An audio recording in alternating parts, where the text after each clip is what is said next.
Good evening, ladies, gentlemen, and MBs. Welcome to Warui Deshou's Stream of 4, covering the Promised Neverland. We're up to episode 3, 181045, which makes it sound like a radio station. I'm sure these, like... Playing all the hits, all the hits. It's DJ Shadon in the morning. Anyway, with a distinctly urban flavour this week, I of course give you the Subtle Doctor. Konnichiwa. Yeah. Steven Spielberg des.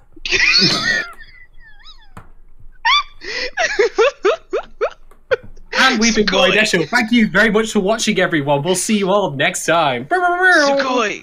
Sugoi! Sugoi!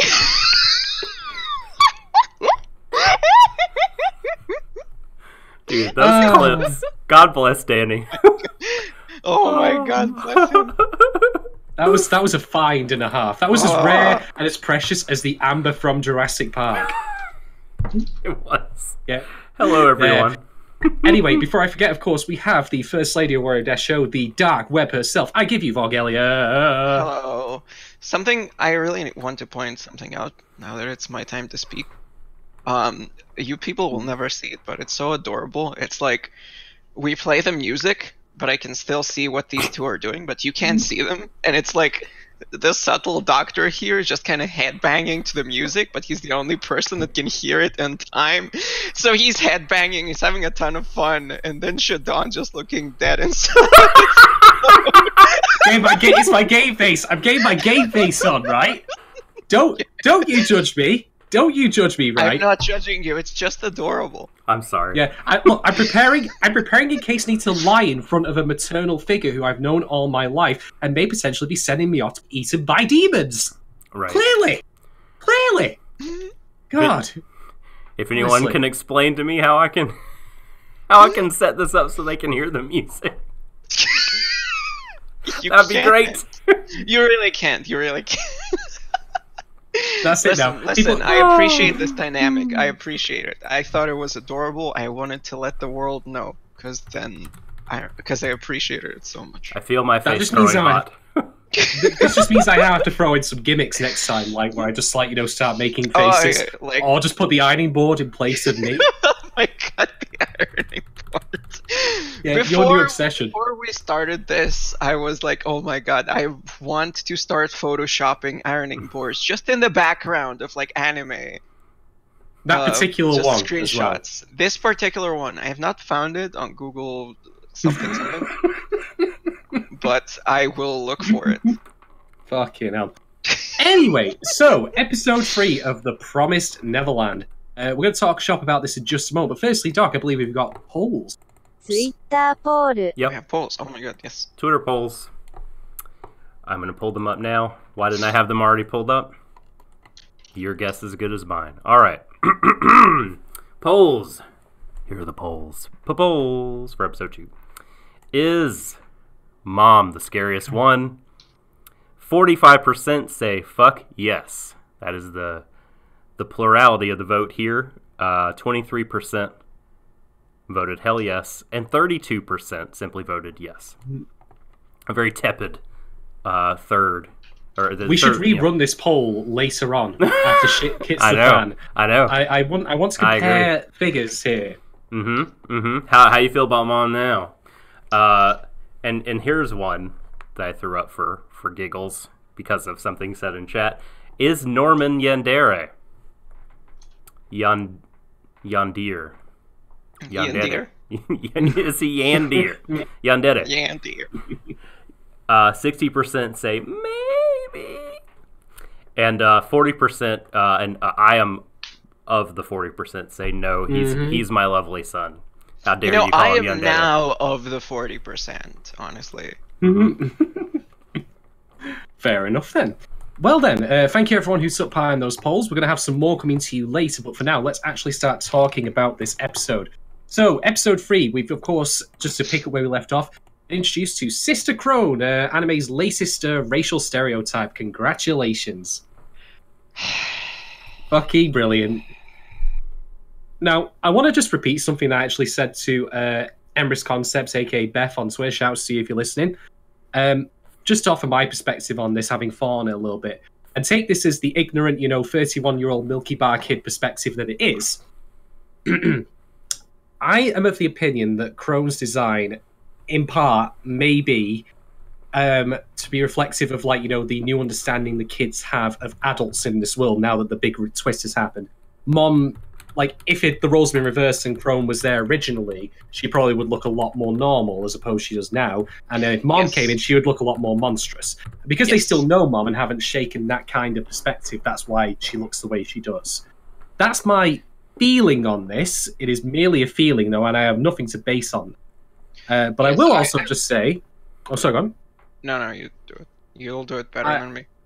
I was just going to say as well, though, that with that perspective out there, I'm going to just also restate that in case you can't tell, or if you're watching this, in black and white or in audio only, that I am as white as the driven snow. So don't take my perspective as anything, something is just other than academic. If you want a genuine opinion on this, ask people of colour, about this, their feelings on it. I'm sorry. I'm responding to chat. I'm so happy. I put something, I don't want to pressure Yuki on, but I love when Yuki does art for the show. And you may or may not have seen the ski-free art from last episode. And so I just put a little something out there, people were responding well to the Yan Deer comment. And I said, now we need art of Norman with antlers on. And Yuki, I didn't want to be like, hey, Yuki, do this, because, you precious free time, you don't want to be like, hey, spin it on. And he said he's on it, so I can't wait to see it. To be fair, Doc, you missed your opportunity to say something to take the book by the horns, but, well... Oh, there'll be chances for in the future. Damn. But anyway, so just to reiterate again, I think I could speak on behalf of Doc and Vorgelis. We're of the opinion when it comes to Crone that if you want to read it as being racially insensitive, you're entirely within your right to do so. I personally think it could have been handled a lot better. I think there are moments in this episode where Crone actually looks a lot more normal than she otherwise does. Most of the time when she's not looking at the children specifically. Which is the little bit of evidence I would offer in favour of my theory. But I'm also very much, of course, the opinion that, it is racist, it's stupid, and they could have done this a lot better. And come on, this is an adaptation. You do have free license to change shit around, if you so choose. Which, by the way, will not be the last thing I'll say about that in a bit, coming from the guy who's read the manga. Yeah. I'll say, obviously, the character is what the character is supposed to be. We need a crazy character to kind of offset the dynamic they have with Mom. They need basically a wild card to drive up the tension. That's fine. It's fine to have that kind of character. It's fine to have that kind of character be a person of color. But the kind of art style and everything kind of tints it in a very kind of disrespectful way. And the art style primarily does that for me, at least. Yeah, I mean, so I spent some time this weekend looking through Twitter. Our friend and your friend, James Beckett, from Anime News Network, started a conversation about this. And there's, he was asking people of color specifically to respond, I think. Because, like you guys, my initial response to it was wow, a lot of these features are so outsized and seem to be, I don't know, poking fun, being derisive about people of color here. And this is such a tricky thing, because the responses run the gamut from, I stopped reading the manga as soon as I saw her design, to, I understand what you're saying, but I like this design way more than just a palette swap. Any old anime character and hit the shader to darken the skin. That seems a lot more dismissive. So, I mean, gosh, you say all the time, Shadon, your mileage may vary. I think, there's a myriad of valid responses you could have to this. Mm-hmm.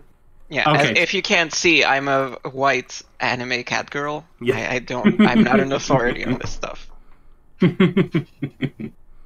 All right, so we'll leave that behind for the time being. Let's move on and talk about the plot of the episode. So after the OP, because there is no pre-OP little bit here, it just goes straight into it. Sister Crone is being shown to her room by Mom, and the kids are watching.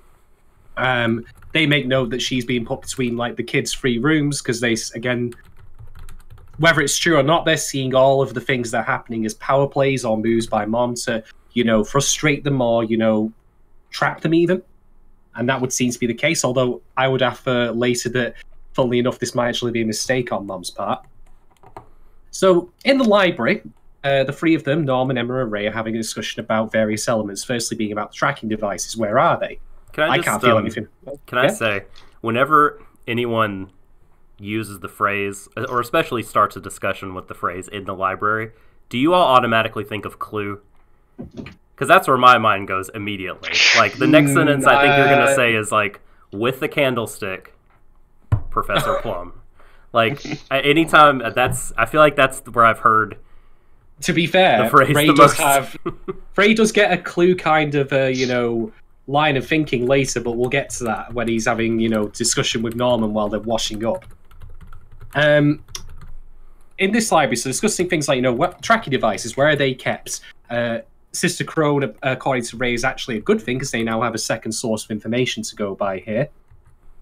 I'm trying to remember the specific minutiae of this scene because there's a lot to take in. Oh, by the way, one thing I want to note as well that I found really interesting is that we also get a world map in this scene. Now, I know that seems like a really obvious thing. Like, it is set on Earth, of course it is. Why wouldn't it? But the map is pretty much, our modern map. It's our world, with the difference being that Australia is instead called Oceania, which I think is the region or territory. It is. It is. Oceania is the actual name. Yeah, and it's not George Orwell's 1984. I mean, this is not like a side story to, his magnum opus. Thank fuck for that. Although I could also believe it, funnily enough. If you want to slot this into canon of 1984, I'd buy that. But they make the realization that, wait a minute, the new kid, Carol, that's come in, fresh out, maybe the marker for the tracking device is there.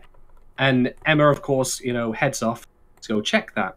But in the meantime, of course, our two villains, Crone and Mom, are having a discussion. This, I want to point out, because this will be important for a talking point later, is one of the first scenes that we get where the villains are on their own, and we're observing them as an audience without the children's involvement or filtered through their perspective. This will be important later for something I want to discuss in terms of how you frame such stories and how you differentiate between audience knowledge and character knowledge. But we'll come to that later. For the moment, though, we learn a couple of things about Crone in this particular scene, such as that she's very, I want to be like in your position. She's also very subservient, very, respectful of Mom's role. We learn that Mom has done a lot of great things in her time. We get her name, which is Isabella. Mom, of course, doesn't give a shit. It's like, don't blow smoke up my ass. Let's, keep this on track. You don't fuck around. You don't fuck around with what I have going on. Just keep an eye on everyone. Yeah. Don't do anything. I got this. You're not here as an equal, basically. I just just need another hand. You do shit for me, basically. Mm-hmm. I say jump, you say how high. Simple as that. So memorize these notes. And there's a line here that I found really interesting, and I don't know if it's going to bear any fruit later. But she says something. Mom says something to the effect of, "This is, not much more difficult than getting perfect scores on tests." By which she's referring to memorizing the notes on Emma, Ray, Norman, and the other kids. Why do I think this is important? Why is she saying about perfect test scores here to Crone? Does that mean that Crone herself was one of the children who was somehow spared from this fate? Is Crone the equivalent of, insert your own Frank's reference here, Nana, sifted out, set aside for this particular purpose? It would certainly seem to follow logically that she was once a farm kid of some kind. Really? Which is, well, just based on the perfect... Crone was Crone was a farm kid, or... Well, when Mom says to her, memorize all these fact sheets about my children, it certainly should... Right. It should be easier than getting those perfect scores you got. Okay, that's I guess, interesting. I mean, I guess you could like be like, well, she's not necessarily talking about that. She might be talking about yeah, a I different sort of assume thing, she's so. talking about like the children That's fair. that she's about to fight. So like she is kind of bringing her in because she's supposed to be like superior to the children. And like I thought that was kind of like a veiled threat. Like, yeah, you know, It could be a different the test. children, you need to be smarter than the fucking children, or whatever. Yeah. We can put that aside for the time being anyway, because it's only more of an interesting tidbit than anything substantial at the moment. What we do also learn here, though, is that, like, Mom tells Crone some of the kids have found out. And Crone is immediately like, right, rule book, ship them the fuck out. Send them to the chopping block. And Mom's like, nope, we've got this under control. We just need to, you know, catch them and make sure they don't escape before the next harvest. Even though Crone, in my opinion, is quite right in just saying, fuck it, send them. It's not even like Mom doesn't have suspicions about who they are. Now, admittedly, Mom says that she thinks 2 of the children know. So she obviously hasn't cottoned on that Ray now is in the circle. But regardless, you'd think that it would make sense, you know, set point to have rid of them. Don't take any chances. And what we learn in this scene as a result is that while Crone has her own flaws of being very ego-driven, like, you know, very career-driven, like, you know, and also kind of like a bit of a suck-up as well. Mom has her own weakness in that maybe she has more of an attachment to these children than she might be willing to let on. Which is borne true, or like borne more evidence or weight behind it by a line later on. But otherwise, yes, Crone is given the instruction to memorize these notes and get ready. And then we get a scene which I thought, wow, this lady's cuckoo for Cocoa Puff. She's fucking bonkers. Oh boy. Okay, Oh boy. guess what? A lot of this is anime original content right here. Okay. Well, I'll be. Okay. That's curious, but I'm interested in it. Okay. Yeah, it's really. No, you do it. The like, like all that, Right. like in the room and with the doll, like that is So again, she doesn't have the doll in working the- with a flawed memory here. So please feel free to pillory me if I'm wrong about this, but that doesn't happen. So does she not have a doll at all in the manga? Yeah, that's what I was No. about to ask. I know. No. Okay. No. I mean, unless She I just doesn't fucking have skipped a a chapter, fake or child that she talks to she does like and gets responses from. Wait, I can talk Yeah. to shit, but if they respond to me, then I'm crazy. right, Mhm. right, exactly, Felix. So like. Several times in this episode with Crone and then with Emma too, like there's like way more talking out loud. Like a lot of the things are just thought bubbles. Okay. At least that is how Change- that I yeah. Changing internal monologue to spoken out loud. Yeah, That's- and in I'm that okay with that. scene, but in that scene, there was no reason to do that. You know, because it's not like the kids had to overhear it. I was like, okay, the kids are going to be overhearing this. That's why she has to That talk. was my fault. But, like, yeah. Yeah. She's just talking to herself, and then nothing comes of it. I think it's basically to show a bit more into her motivations or something. Like basically the anime stuff is kind of editorializing things that they maybe thought wouldn't be as easy to understand from the manga, because again, this character is obviously meant to be like a wild card. Like you don't know what she's going to do, and maybe they found that a bit jarring in the anime or something. yeah. I think well, if it is all internal monologue in the manga, like maybe having her act out that way was their way of having them convey that, so it wasn't quite so static. Because otherwise, if it was just her like sat there in bed, just going in the head. No, it's true. It's true.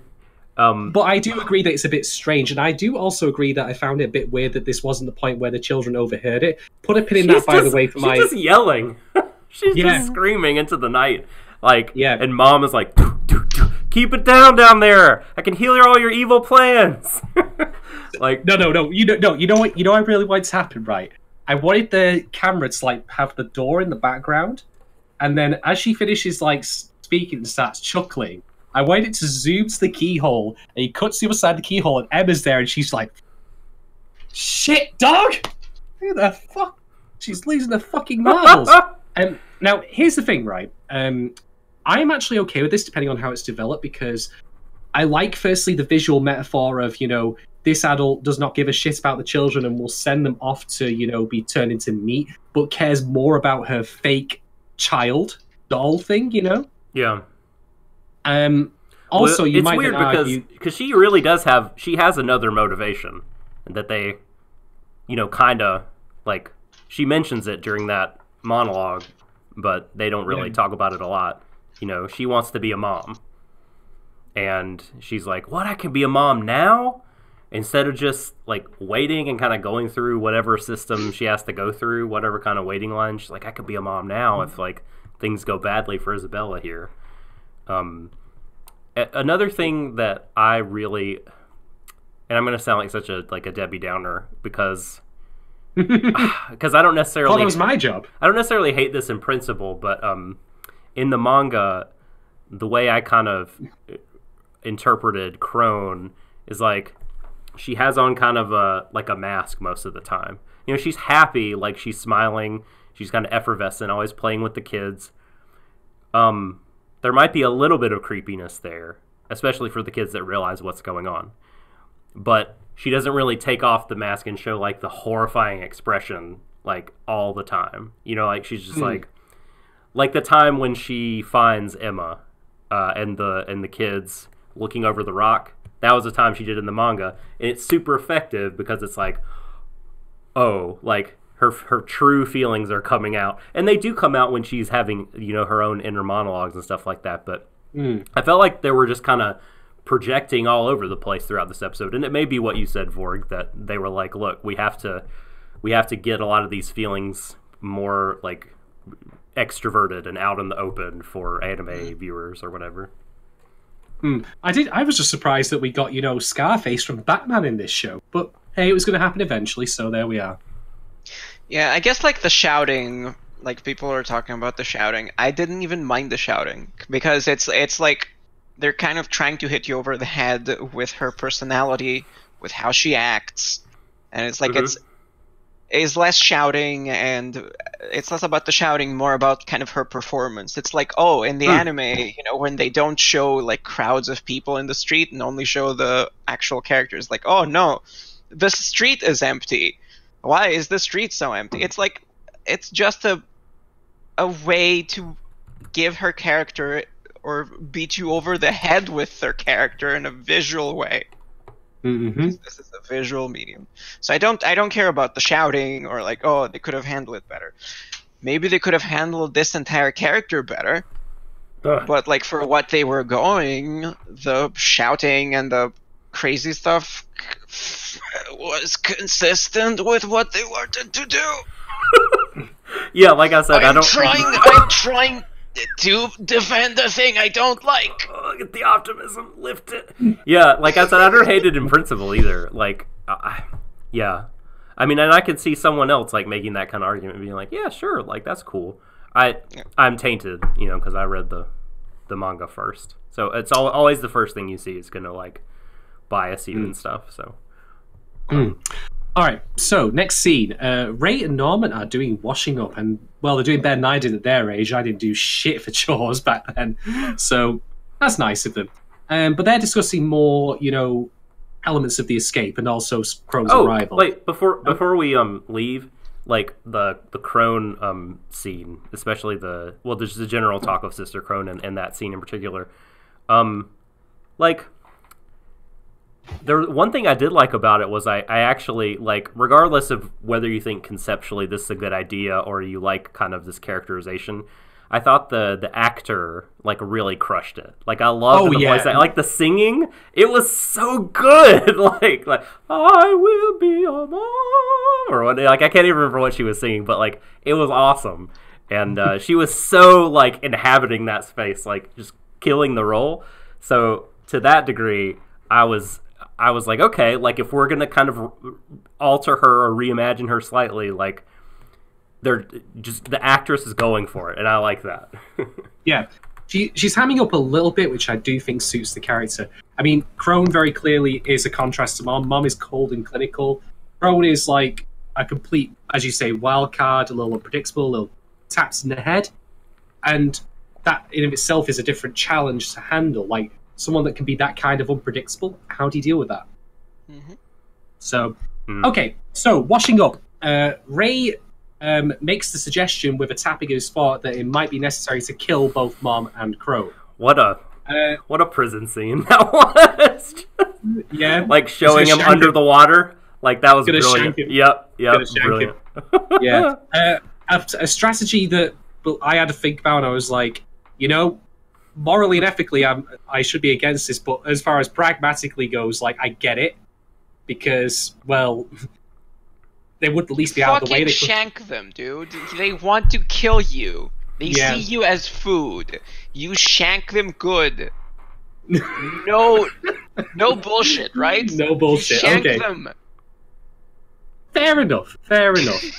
I think they're just worried about like what will happen if they die, right? Like, will there be some kind of alarm? Like, will the Demon HQ be notified? Like, there's so much they don't know. This brings up some very interesting questions. Like, are they basically kind of subservient and like kind of working? Like, to what degree are they subservient, and are they expected to not do their job and rebel in some way? Like, to what degree do the monsters actually trust them? And that kind of brings out more questions as to like the structure of the society outside of the thing. If they willingly went to the thing and went to do this job, which is, I think, is implied, because Crone seems pretty happy, and then Crone was like, yeah, Mom, you were like the youngest person to be appointed, Mom. I'm such a big fan of you. So it seems like they were willing to do it. So probably they wouldn't have like tracking devices or shit. They wouldn't have kind of security measures to see if they leave or to see if they die. Or do they have whatever. heart monitors though? Heart monitors. Oh my god. Well, they do have. Well, I guess okay. So if they were put on the farm, like, they certainly had a tracking device originally planted in them. The question is, like, do they take it? I don't know. Anyway, more mysteries. Go ahead. Mysteries. Yeah, so much mystery. Crone jumped, like, they noticed that Crone is like getting on really well with the kids, which is not that surprising. I mean, at this point, it's only Ray, Emma, and Norman who still know the truth. And as we'll later find out, they do address the fact that, as I said last episode, kids might not believe us. I say, oh yeah, Connie was devoured by fucking Satan's, nephew or some shit. They're not going to buy that. Get out of here. Get out of here. Trying to scare us. Did not happen. Yeah. But Crone ends up getting them, tapping them both on the shoulders, introduces himself to her. And this is where we learn a key strength that Ray has, which is that his, almost antisocial nature, his cool-headedness, like, really, really helps him, like, stay under the radar. Like, Norman's just like, and Ray's just like, Ray will never change. Honestly, if they're going to pull off like Ray having the sort of scared face or changing his emotions or whatever, that's gonna be like, they're saving that for the super high impact scenes. For some fucking heavy shit. Yeah. They're saving it. Yeah. Yeah. But for the moment, he's keeping himself under the radar here and out of suspicion. No surprise, after all, that Mom hasn't clocked onto the fact that he now knows as well. Anyway, so Emma is now checking out Carol, the young baby. This is a scene that serves... This confirms... No, I was going to say, this just confirms something you guys were asking about in the last episode. Like, how young do people... do the kids come in? Do they have a place to keep the kids? Like, what's that all about? They have a nursery, like, dedicated to, tiny babies, and the older kids come in and change them and love them and feed them and play with them. So that's a thing. Mm-hmm. So this scene serves two purposes, or rather three. The goal of this scene is for Emma to find the tracking device, which she does, but two things otherwise are gleaned from it. The first off is, I can't immediately remember the name of the other child, the one with the big hot glasses. Gilda. Gilda, thank you. Gilda. Gilda is there, and Emma's like talking out loud here about saving the children. I don't think that happened. I don't think she talked out loud. She did not in the manga. Yeah. Oh, so really? Yeah, like I think Gilda noticing her, kind of noticed her body language and mannerisms and her being distracted, like her general manner, more so than, excuse me, tracking devices? What are you talking about? I can hear you. Saving the children. I can hear you. Excuse me. Right, I'm right here. Yeah. Right That's here. interesting. What I thought, so when the thing is talking about the tracking devices, like, so Emma doesn't talk in the... Right, yeah. She's just okay, that's what thinking. you were saying. Mhm, Okay. mhm. Yeah. Insofar as that, so like she is still checking out Carol like top to bottom, which is That's a very important scene to me, honestly, especially because like in the last episode we kind of saw Norman's weakness, or Norman's the white hair dude, right? Norman. We kind of see Norman in a kind of moment of weakness. Now we kind of see Emma kind of The Yandir. not necessarily actually like kind of being absorbed in the problem solving and all that stuff, and then she doesn't actually listen to the glasses girl who really does have something to say to her. Like, what are you doing? Why are you doing this? Wavering. She kind of wavered a tiny bit in like the thing. And this scene also features the little kid, Carol, gripping Emma's finger. Aww. And Yes. but now, holy shit! I love right? babies. That scene. That cute baby noises. How can you go wrong with them? Man. But I want to talk. Emma had a bigger reaction than you, dude. Like, yeah, that's our protagonist. Emma, like, that's the moment. Emma is like, she's like, fuck it. hug. Like, I have to save everyone. Must protect.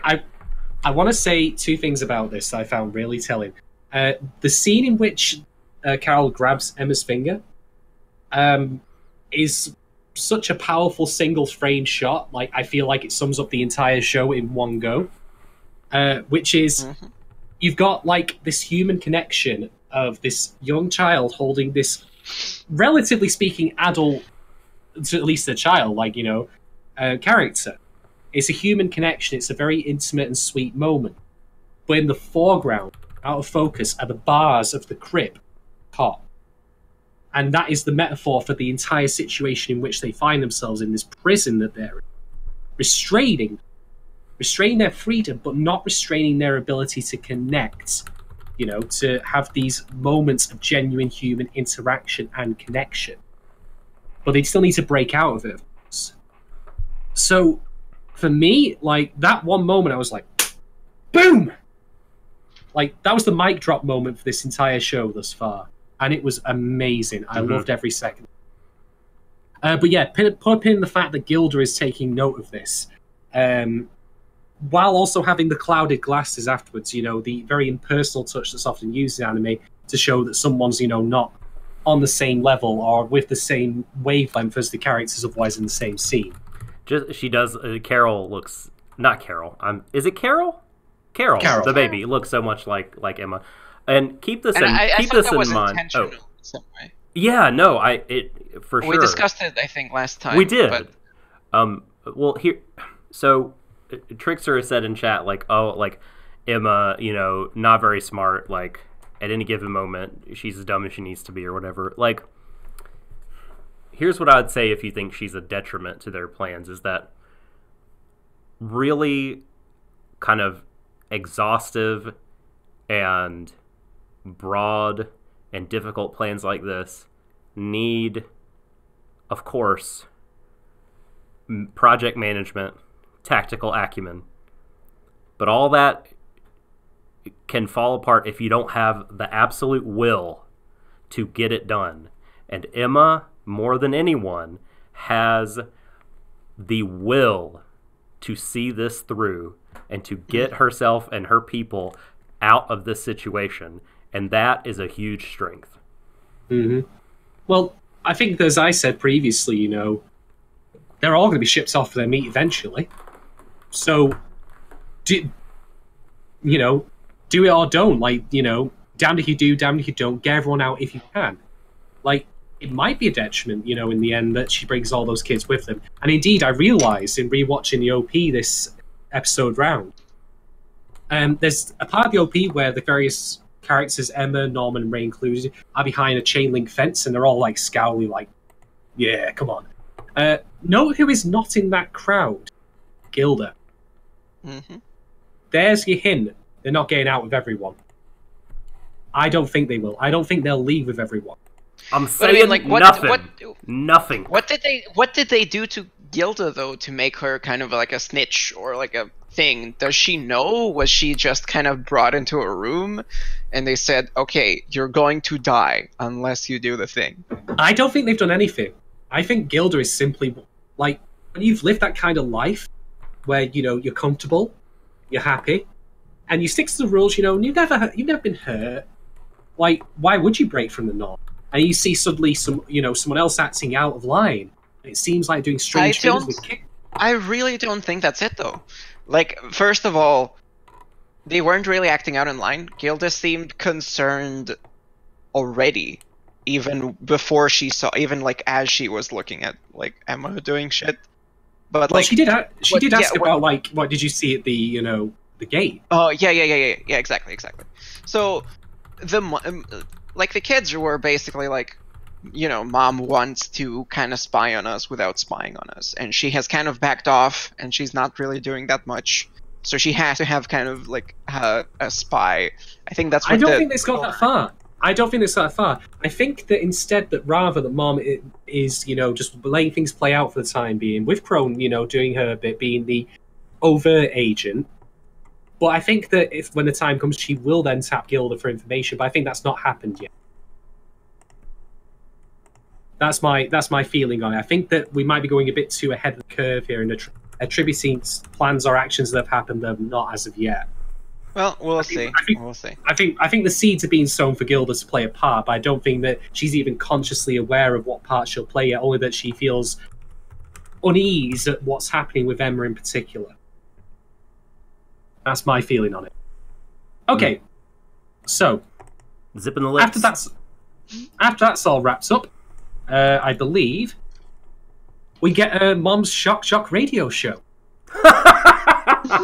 Yes, coming to you from the basement of what's the name of the farm? Sakura Gardens. I'm just gonna make the name up. Farms, the basement. It's midnight. Pirate radio. Is it in the basement? Well, whatever. No, it's in the attic. It's in the attic. That's what it This is radio. It's theater of the mind. No one will know if you don't tell them. It's like the basement. It's some huge ass radio equipment. As if she needs to like fucking. As if it's like 80s equipment. Yes, it's like my stepdad's stereo, which is like 4 feet tall. So many decks. Crazy. Oh my God. She's gotta like balance the EQ so that the demons can hear her nice and clear and smooth. Don't want to turn up the treble too much. They ain't on digital, that's for fucking sure. But anyway, this is Mom doing her nightly report. So there's your answer, to what happens if Mom is killed. They don't do, the call in, and then the demons are like, wait, what the fuck? Yeah, I was waiting for you. I was waiting for Yuki to do that. I was waiting. Oh, man. The callbacks are strong. They are. Is that like a Yuki said they should call. Yes, it is. Yuki said we should just the radio show, the pirate radio show Mom is hosting from the basement should be called. She should say "Coming to you live from the birdcage," because that's the fucking home of the Franks kids. Oh, them shitheads. Understand. Gracefield Good, House. keep it that way. You. Keep it that way. Thank you. All right. So, the report's only brief, but then there's an answer back, and it's grandma. So we've got a hierarchy established. Moms, grandmas. And she says, look, right, how soon can you ship off the kids? And Mom's like, right away. To me, the way that was said, I don't know if I'm reading too much into this, expressed a tiny little bit of reluctance, but ultimately adherence to the request. I could be wrong on that. But this is also where we get a segue into what is essentially demons playing poker. We had a joke and a laugh about this off-cast. You liked that. And the thing, I'll be upfront here because I want to save this for a talking point later. But I actually didn't like the scene in which we see the demons shooting the ship. I will go into more detail with this later, but for me, it takes a bit of the edge off the more and more we see and learn of them. Particularly if it's information that's not filtered through how the kids perceive them. Like, I think back to, it's kind of like a continuation of the issue I had in episode 1, where I felt it might have been a little bit better if the demons were not in full view. Like, if we only got, like, see little bits of them from Emma and Norman's perspective when they were at the truck. And here, we've got them, going like, well, we're going to have the harvest for the Tifra, whatever it is. Yeah. But him is going to have, like, the best meal of us all. And Bob, how's your kids? Is your daughter Gracie still attending Sunday school?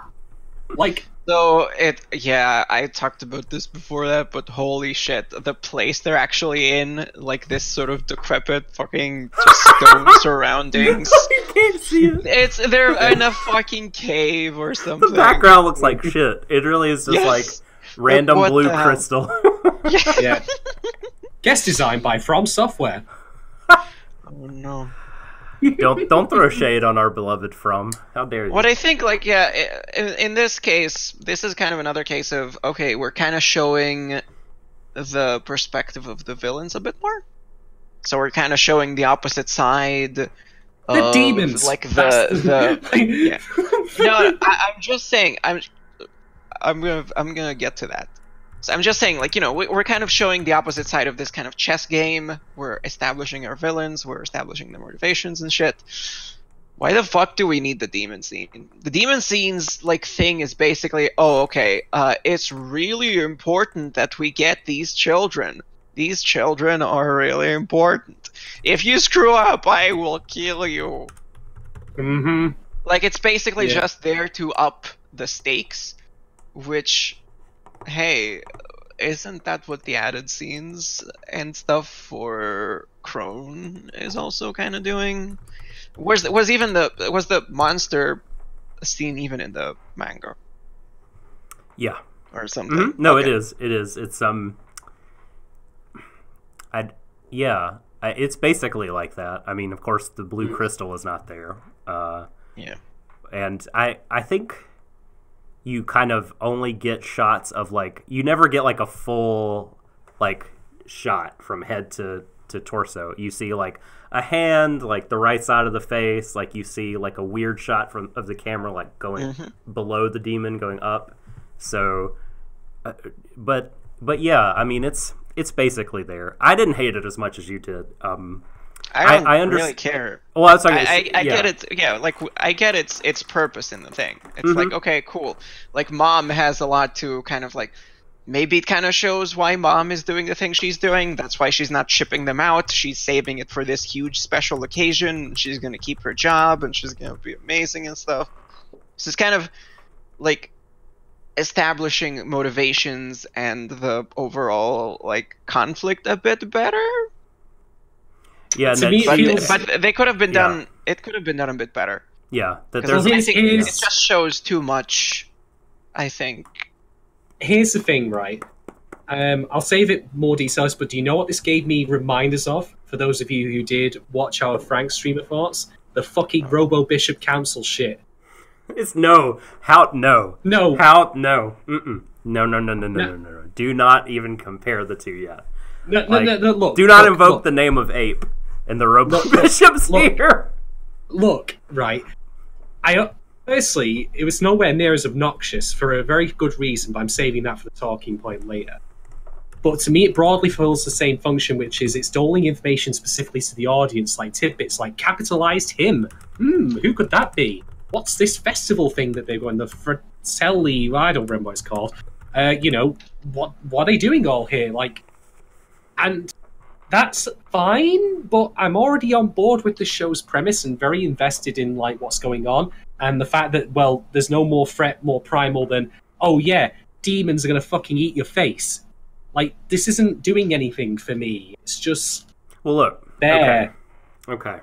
So, again, blasphemy has been committed on this show because you fucking brought up the Robo Bishops about this. I will get you for that. Mark my words. Number 2 is, like...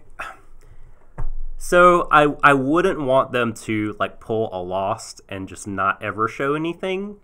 You know, I like to get some kind of visual answers, right, about this. And I don't know, maybe the rationale behind it is like, okay, look, like, yes, these are terrifying, but like Vorg said, we need to kind of more clearly gesture at the hierarchy and that the reasons this is happening, that this is not like a sort of band of concrete, though. Not like a band of like evil beasts who are just like, let's evil. Why can't I more evil? Give me more evil. You know, it's like the demons around the table eating children. They're not actually demons. This is just what they call them, by the way.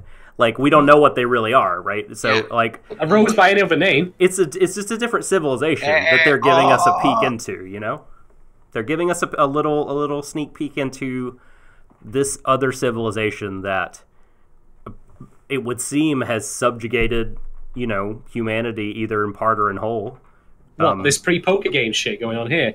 All right, sir, all right, aces high, Texas Hold'em, let's go. That's right. They're cultured. Demon culture is high culture. I'm surprised one of them is not wearing a top hat. I feel like that would work.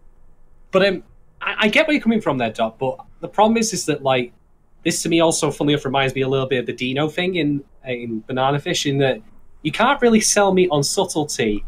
Like, but in Dino's case, you can't sell me on any subtleties about his character because he's a fucking paedophile. End of story. Like, there's no deal in that. And you can't really sell me on too much subtlety about this right now with the information we've got when they eat children. Like, you say that they're not actually demons, but, well, you know, they eat children, and that, to me, is something a demon would conceivably do. So, well, not to go all vegan on you or whatever, but like, is this not like what the cows would say? You know, like, they're eating our children. They are so evil. Like, and it's like, no, we're people. We have to do it. And they're like, no, you're evil. So, we don't have to do it. Yeah. Sorry, I'm not. I have to go all vegan. Fuck. We don't have to do it, and we're doing it very inhumanely too. That's why the metaphor for like a cow farm, for like a slaughtering like thing, actually works so well with this, because it kind of like puts us in that position. And yeah, we're kind of doing the same thing, except like a lot worse. So yeah, you know, if I was a cow, I would think of you specifically as a demon with a ironing board. Moo. But did you know, again, like the point of that is, like, you know, they don't understand them. Maybe they have higher purposes. Oh, it's him. It's he/him. He wants his child meat. Well, whatever. Yeah, I mean, I'm not saying it's like the most well done thing in the world either. Yeah. I just, like, I don't know, maybe they're like going for some sort of moral gray, or like, look in the mirror, bastard. Like, I don't know. No, I get that. But, I totally get that. But like, but I don't think they're like hitting. Like, I totally get why someone would think that. I totally get it. This is a thing that people who have thought about this sort of thing before would see parallels with. Mm-hmm. I don't think that's specifically what they did. Maybe that's kind of what they did with the thing in general. Yeah. In a bit more of a subtle way, but maybe not necessarily this scene was like, oh, okay, this is morally gray. Because it kind of wasn't. Anyway, I will refer to that guy as he/him from now on. Every time you say that, I think of the villain from Powerpuff Girls. Oh, no. Mojo Jojo? Jojo. Literally him. Him is the villain. Yes. Oh, I don't know. So, God, yes. I guess I'm not well steeped enough in Powerpuff lore. Oh, God, how do I... Never mind. The weird Satan person with the skirt or something. Was that him? Him? Yes. Okay. Can I just take a moment? No. But we brought up cows, and I just have to say this because I don't think I'll ever get to say it on anything that we do ever again. But did you know that you can talk to the cows in Dragon Quest XI, and they talk back to you and give you a weather forecast? That's the thing that happens in that game. Okay. All the cows. They say, moo, boy, get everything that you need done during the day, because it's going to rain something fierce tonight. Moo! And every single time... there was no cow level. You could do that like 500 times, and on the 500th time, it would say, wow. Like, you'd get a prompt from the unseen narrator, like, or the thoughts in your head or something, like, wow, like, it seems this cow can predict cows can predict the weather. Isn't that crazy?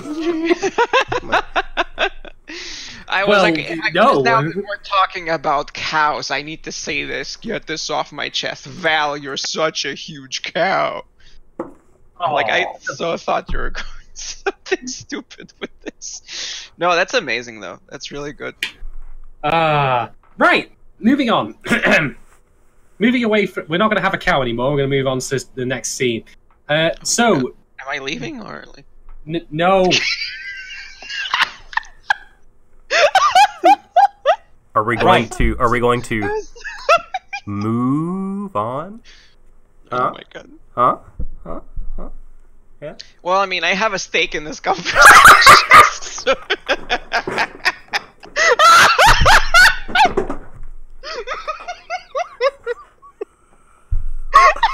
I've got real beef with you now, Vorg.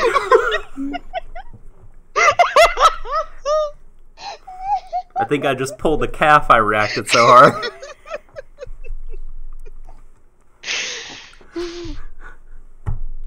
Okay. How long are we going to milk this joke before we move on? Utterly ridiculous. Hashtag sponsored by Nando's. Product placement. Product placement in the back of Shadon. Shut. Right. Okay. So, moving on. The kids are outside playing. Let's hoof it to the next point. Yes, let's. So the kids are outside playing. God, I've completely forgotten her name now. Gilda. Gilda, thank you. Mm-hmm. Gilda is paying attention to Emma, who's throwing a ball around, and in turn, Crone is paying attention to Gilda. So obviously, you see like the gears spinning in everyone's heads here. Our trio of heroes meet in the woods to start discussing more minutiae of their escape. This is where the topic of how do we convince people if we're going to to leave us or not comes up. Ray suggests he has a means of dealing with the tracking devices, which I don't know if we mentioned. There was a lump or like a cyst found in Carol's ear on the back. Mm-hmm. Yeah. So that's where they believe the tracking device is planted. Whether or not that's true or not doesn't matter. Well, so Emma kind of in addition to being like, oh, this is like a bump or whatever, she kind of like squeezed it and it made like a kind of a sound that you wouldn't expect from an ear bone, so they're like, oh, this is it. This is clearly it. And then she, checked Gilda. It's gone now. So yeah. I fully expect. Wait, it's gone from Gilda? Well, she checked She Gilda's ear, not the device, but like the mark. She checked the right. Yeah. Okay, I thought I misunderstood. But like, I fully expect Ray, who was like, okay, I'll find a way to deal with this. Mm-hmm. And then like 3 episodes later, Ray shows up with a baseball bat. It's like, this is only gonna hurt for a moment. It's gonna hurt me more than it hurts you, I swear.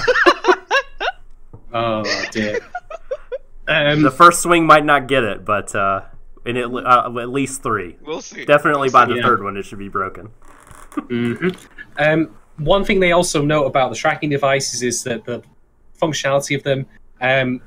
Ray points out that because Emma and Norman haven't yet been fingered as the people who, actually went to the gate that night, that evidently the tracking devices are not A, always on, or B, specific people. Like, they can only track people moving around. They can't be, specific as to their identity or the location, or even be used to track them in time. Because otherwise, if that was the case, Mom would have gone to a tracking device and gone, right, rewind 12 hours, blah, blah, blah, blah, right, got you. But they do point out that if they destroy the tracking devices before they escape, then that could potentially trip, the system saying, right, this has gone offline, that's a bit strange. What's going on with that? One thing I want to know about the camera while we're talking about this scene. All of the stuff with the discussions of the forest, or in the forest rather, a lot of the shots are framed from behind foliage with that in the foreground, out of focus, characters in focus in the back. And I really, really like this as a way of selling the idea that they're constantly being watched. By us, by, Mom and the Demons, you name it. They're always being observed, and it actually really gels that together quite nicely. This is the point where Ray also then brings up again, as he's mentioned before, that a lot of the kids are liabilities. Just because they're either physically unfit, relatively or absolutely, or because they are simply children or babies even. And so Emma comes up with the idea of, okay, how do we get them out? And B, how do we get them ready to get out? And we do a 2-for-1 deal on this. We disguise it as a game of tag. That's how we'll get people ready. We'll train them in the tactics. We'll get them a little bit fitter to be ready. And this then actually leads into a scene of them playing tag. The music, it's so good. Oh my so god! Good. It's like awesome. They really started kind of getting that actually like main style of soundtrack out, and that's the quickest way to get in my pants. Like, it's that soundtrack. Heck yes. Pants down for the OST. Oh, absolutely. And they use two different. I mean, maybe they'll end up being the same song on the album, but it was at least two different parts of the song during the first and second games of tag. The first one, I was like, oh man, this is so good. This is so good. And then during the second game, when Crone was involved, and they hit the sax hard, I was like, yes, oh my god, yes, feed it to me. To my ears. Praise the sax. I love it. Yeah. We also get introduced during the scene to my immediate mark for first one to die, which would be Onion Kid. Because his head is Onion Kid! He's literally shaped like a fucking onion. It's incredible. He's going to get eaten first. I'm calling it now. He's getting fucking eaten. So, they, of course, start training, teach him, how to hide footprints, what direction you should travel with the wind to avoid your scent, etc. Crone, however, spots this and decides to, elbow her way into the actual game. And this is where things go up a level, because, of course, all the kids apart from Emma, Norman, and Ray are like, oh, cool, our new lady's coming to play with us, yay! Right. And they're all like, yeah, Crone is basically just kind of, since she roughly has a plan on capturing the children herself and stuff, she's kind of now trying to kind of figure out their capabilities and stuff. Yeah. I'll discuss the whole chess game a bit later, but that's a really cool step. Yeah. So Crone does indeed play tag with them, and she displays a number of cool techniques. One of which is cutting out enticing shapes out of leaves to attract the younger children. It was very clever. She also does the classic Kool-Aid by bursting straight through a tree. Oh yeah!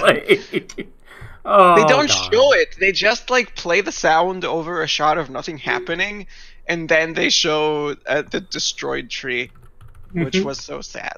I'm so sad that there wasn't actually a Crone shaped shape like it was out of Acme cartoons, like this, next time perhaps. So indeed, all the kids are gradually rounded up, leaving only Emma, two nameless kids who we don't know yet, and Ray and Norman. And there's the cool sort of time saver. And again, this is totally anime original, which is probably a super obvious thing. But when they kind of have her to the left side of the screen, the left third, she's kind of running, and then the other 2/3 in the upper right, they have the big clock, and as it ticks down, you get still shots of the different kids she's caught. Sorry if you actually said that, and I was reading the chat, but I just wanted to point out that was a nice. No, that was nice. I mean, we don't really know what's an anime original or not. We haven't read the thing, even though 2 episodes ago I said it was. I will say this as a British man, when I saw that clock, all I could hear in my head was the countdown theme. Emily, who I know is in the chat, I imagine you now probably are hearing that in your head.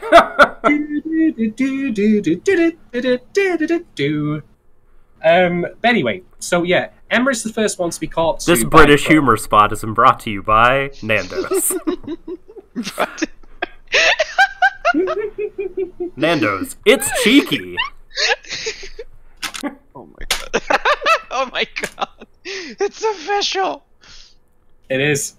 I mean, I'm getting sponsored by ironing boards, by Nando's, by Thatcher's Cider. No, God, it's Thatcher's. Not that Thatcher, no. Is it Timothy Thatcher, the wrestler? No, but it's not the Thatcher from Rainbow Six Siege. Yes. Okay. Cool. Yeah. Okay. So Emma is caught up to, and she actually grabs two kids out from the road that they're on as Crone is coming towards them. Now, Emma, conceivably, by the way, I should know, could have just stayed in the bush that she was hiding in. But again, this is consistent with her character. They're in immediate danger, quote unquote, here. But well, you can imagine what it'd be like down the line. So she intervenes. And they're caught in this open area with a couple of rocks and trees. And Emma's tiny behind it. And this is the point where I don't know if Crone starts reading from the DO playbook here, but she starts listing off their weaknesses.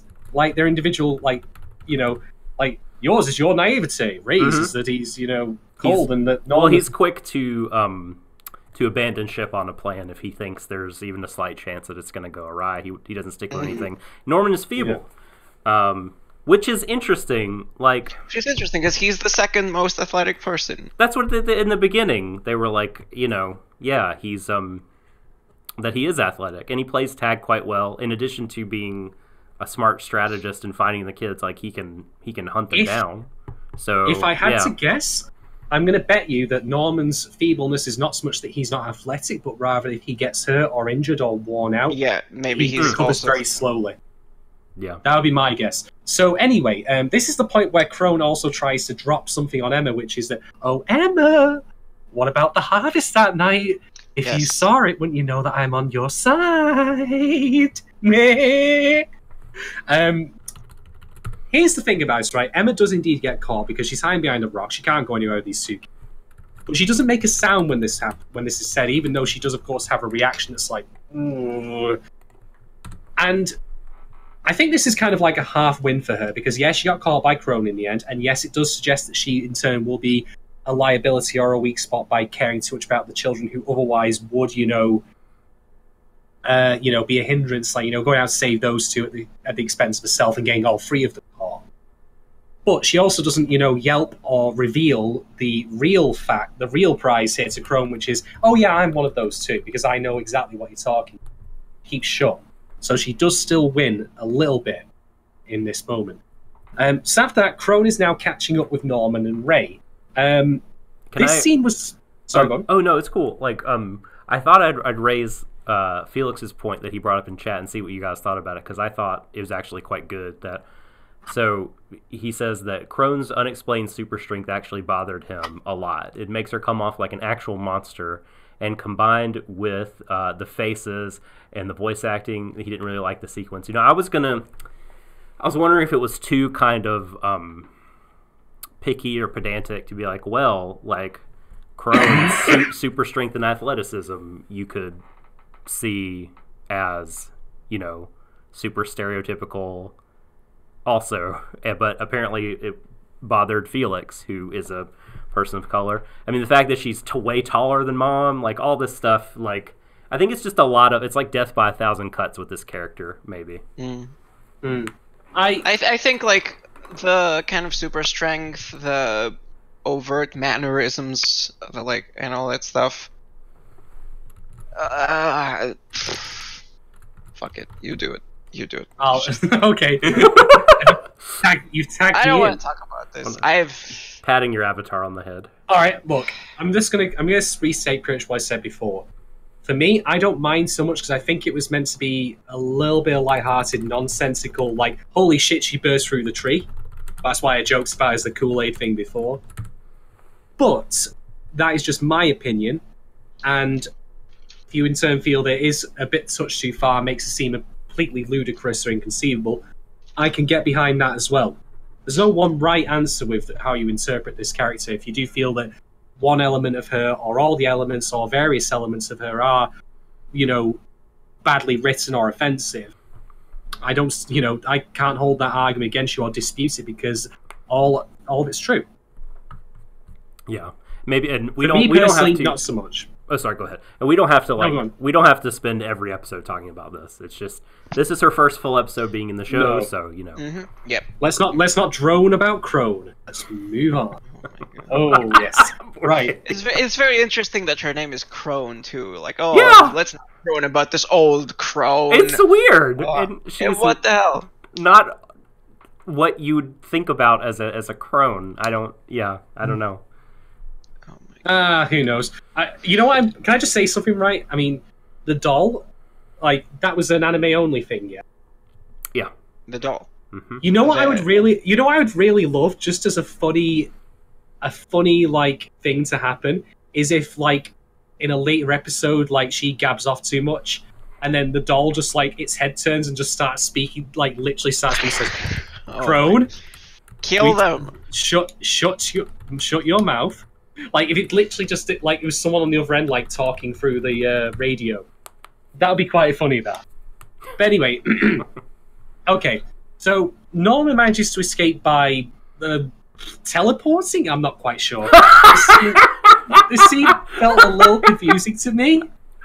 He just suddenly ends up on a pillar up top, and he gives her this Shin-A look. It's just the Kung Lao. No, the Kung Lao. You just push down and up, and you teleport. Yeah, actually, no. Norman gives Crone the Suka Langley pathetic look. That's what he does. Yeah, and that's the one. Then perish. Yeah. That look. Yeah. And Ray catches up to her, taps her on the arm, and says, "Oh yeah, time's up." Now this right here, this is the scene that I expect Trickster in chat to jump on as look who got caught and look who looked like badasses. The lady, Emma, got caught and the boys looked awesome. The boys were about to get fucking caught. Sure, if there was no time. Or maybe not, but the scene ending right there basically left a bunch of mystery. How would the boys have escaped and done better than Emma? How does Crone actually step up her game to deal with it? Yeah. And we don't see it. It's a huge uncertainty, and that's what we'll end up getting maybe a bit more attention next episode, or kind of be introduced as, again, another very unpredictable thing. You feel like you haven't really seen what this character can do. Yeah. Yeah. And Emma, Emma getting caught, they seem to be implying that it's purely a function of her saving the kids and having to move them around, and it's a narrative tool. Yeah, and to illustrate her naivete or whatever. But you also have to remember this is the rarefied atmosphere of a game, and it's more game than reality still. Yeah, and will these things actually be an asset when the rubber meets the road and we're really escaping? We'll see. Mm-hmm. So indeed, that's the end of that. Crone's oh shit, these are the smart kids of this place. I'm boned. Can I just say, I'm guessing when Crone catches kids, she kind of brings them back to the tree or something, right? How awkward must it have been when she was bringing Emma back to the tree? They cut away immediately when she finds Emma, but how? And she's like, "Oh, I saw the thing. I'm on your side." How fucking awkward would it be to kind of walk back with this person? What exactly happened? Can you just go back and pretend to be happy after this person kind of just said what she said? And what the hell? But that's a part I guess they strategically do not show. Yes, indeed. Yeah. So, after the game of tag, the trio are back in the library discussing the aftermath of this. And this is the point where Ray spells out to Emma, "You're not considering the fact that some of the kids might very well be against us." And Norman specifically uses the word traitor. Now, I found this really, really interesting. Because here's the thing, right? To me... Because why are they bringing in Star Wars characters? No, I'm just kidding.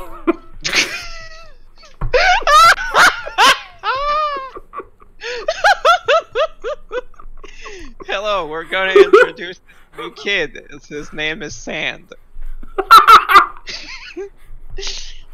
Okay. I've restored my energy. All right, I'm back to normal. I've recovered. So this is really interesting to me. Show me your identification. You don't need to see my identification. There we go. Your name is Emma, with two others, not Solo. Fuck me. Has anyone seen Solo? No. I saw Solo with like four other people, and there was this horrible scene that I laughed so hard at in the theater, and people were looking at me weird. There's this guy, this Imperial officer that's like, okay, Han Solo is going through the thing, going through like a checkpoint, and the Imperial officer, or either that, or he's trying to enlist to be a stormtrooper or something, or for the Empire, and it's like, the dude goes, "What is your name?" He's like, "Han." And what is your last name? He's like, "I don't have one." He's like, "Who are your people?" It's like, "I don't have any." And the dude goes, "Han Solo." No! That's so stupid! Can I just... No! Fuck me! Horseshit! Soul Bad Guy from Guilty Gear is a better Nate origin story for his shit. Jesus Christ! Oh, I've never even seen that, and now I feel retroactively justified. That is the most pointless load of cock shit I've. Oh my god! So you're telling me This isn't a movie that I actually liked. That I thought was like more Star Warsy and more adventurous than any other Star Wars movie recently. But oh my god, that scene hurt me in the brain. couldn't they have just like it would have? I mean, didn't he just think it sounded cool? If he was just like, "Hey, your name is Han Solo," at the beginning, it's like, okay, cool, I accept it. That's his name. Mrs. Solo, can Han come out to play? I could tell someone was a fan. I've just realised with that, someone was clearly a fan of Uncharted 4 and the origin story of Nathan Drake's name, except that it's better done in there.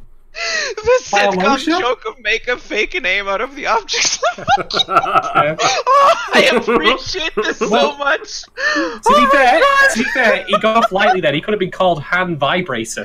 I've seen this. Oh my god. Han Dildo. Awkward garbage in sitcoms is like my thing. I love you. This was the best reference. You get me. You get me. You're a wonderful person. Fuck. Oh alright, so moving away from the worst Star things Wars happening. has come up every episode. Guys, let's get back on track. So, moving away from the worst thing to happen since Han firing second. Moving away from that. You did it! You did that!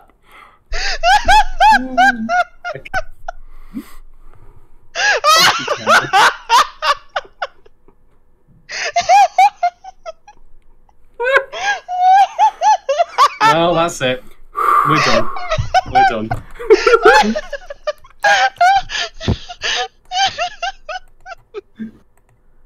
Ah, shit. Right, okay, so the reason I find the use of the word traitor interesting is that, like I said before about Gilda. There we go. I remembered on my own. But like I said before about Gilda, like you don't like to me. Traitor is something that you have to consciously like work towards, like to actively betray. But the thing is, like Gilda, like if she does end up, turning traitor, quote unquote, she could be doing it unconsciously. Letting things slip. But already Norman is seeing an enemy that very, very well not be an enemy. And that could be a really important factor in, Norman said that. I thought Ray said that. I'm fairly confident it was Norman. I think it was anyway. Norman. I think it was Norman. Yeah, but here's the thing, right? If they want to get everyone on board, should they not be, jumping to conclusions? Yes, that's a really important scene too. It kind of highlights how Norman is really looking at this whole situation, like kind of dividing characters as like, you know, these are allies, these are enemies, you know, these are unknowns, and how he's kind of logically structuring this in his head. Yeah. Yeah. And, This is he's also not why- some. He's not like He doesn't care necessarily about the people that much. Yeah. right, and I think you kind of see this in the scene where he's washing dishes with Ray, that he totally understands. Not only does he understand where Ray's coming from, it's kind of the default mode of thinking. Like, he agrees with him, but he just wants to believe so hard in Emma, and he cares about Emma, so he's not going to push that on her or on the group. Yeah. But yeah. here's the thing about that kind of thinking of, you know, seeing traitors where there may not be any suspicion. Like, they're going to need to be a tightly knit group that looks out for each other when they're out there, even before they escape. Never mind when they get into the wilderness. If they're just constantly going, traitor, traitor, traitor, traitor, then they're gonna split apart, or people are gonna turn on them, and it could get fucking bloody. I can So see it this- very much. Yeah, I can see it very much like going, basically them having a lot of trouble with like trust issues. This is How where it would Emma go. is vital as a Yes, as exactly. But even This is then, where it's like, Emma important. isn't even like. How does Emma even react in this scene? she reacts with shock. She's paralyzed. Because- Yeah. And I think that's not because she can't believe it, but I think it's because she realizes more the opposite, because she can. She becomes aware, you know, that it is the possibility. And indeed, the closing and moment it- of this yeah. scene, of this show, this episode specifically, is her looking at, like, all the various kids around. They're all laughing and playing. We get a shot of Gilda, we get a shot of Crone. And she's realizing that, like, while we as the audience, of course, recognize Gilda specifically, from Emma's perspective, any one of them Yes. could, completely by accident, or even deliberately, if, you know, given even the most meager of incentives. Like, imagine this, right? Oh, hey kid, you know, I've heard that Emma's been doing something strange out in the woods with her friends. I've got a chocolate bar. If I give you this chocolate bar, will you tell me what they've been doing? Simple as that. Yes. Some small children there. Yeah, something as simple as that. And she realizes at that point that her worldview, her naivete, as Crone rightly pointed out, has died a little bit, but it's come with the cold, hard reality that follows, that there could very well be people who will work against their goal. Yeah, I mean, The goal to That save will- them that will- against their that own can- interests. Yes, that can definitely use the people that she loves against their own interests to actually foil the plan. yeah. Like, Mhm. yeah. It's especially hard for Yeah. her. I mean, for her to take. You know, Yeah. for Yeah. this character, like, she cares deeply about all these kids. Like, she's as close to being a big sister / mom, like, to them as She's as more of a anyone, mom you than the know? actual mom. Yeah. Yeah. Easily.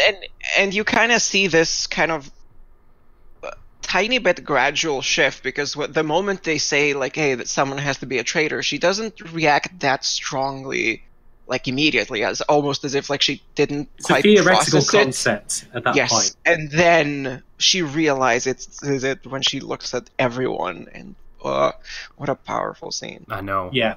Worldview shift. Mhm. Man.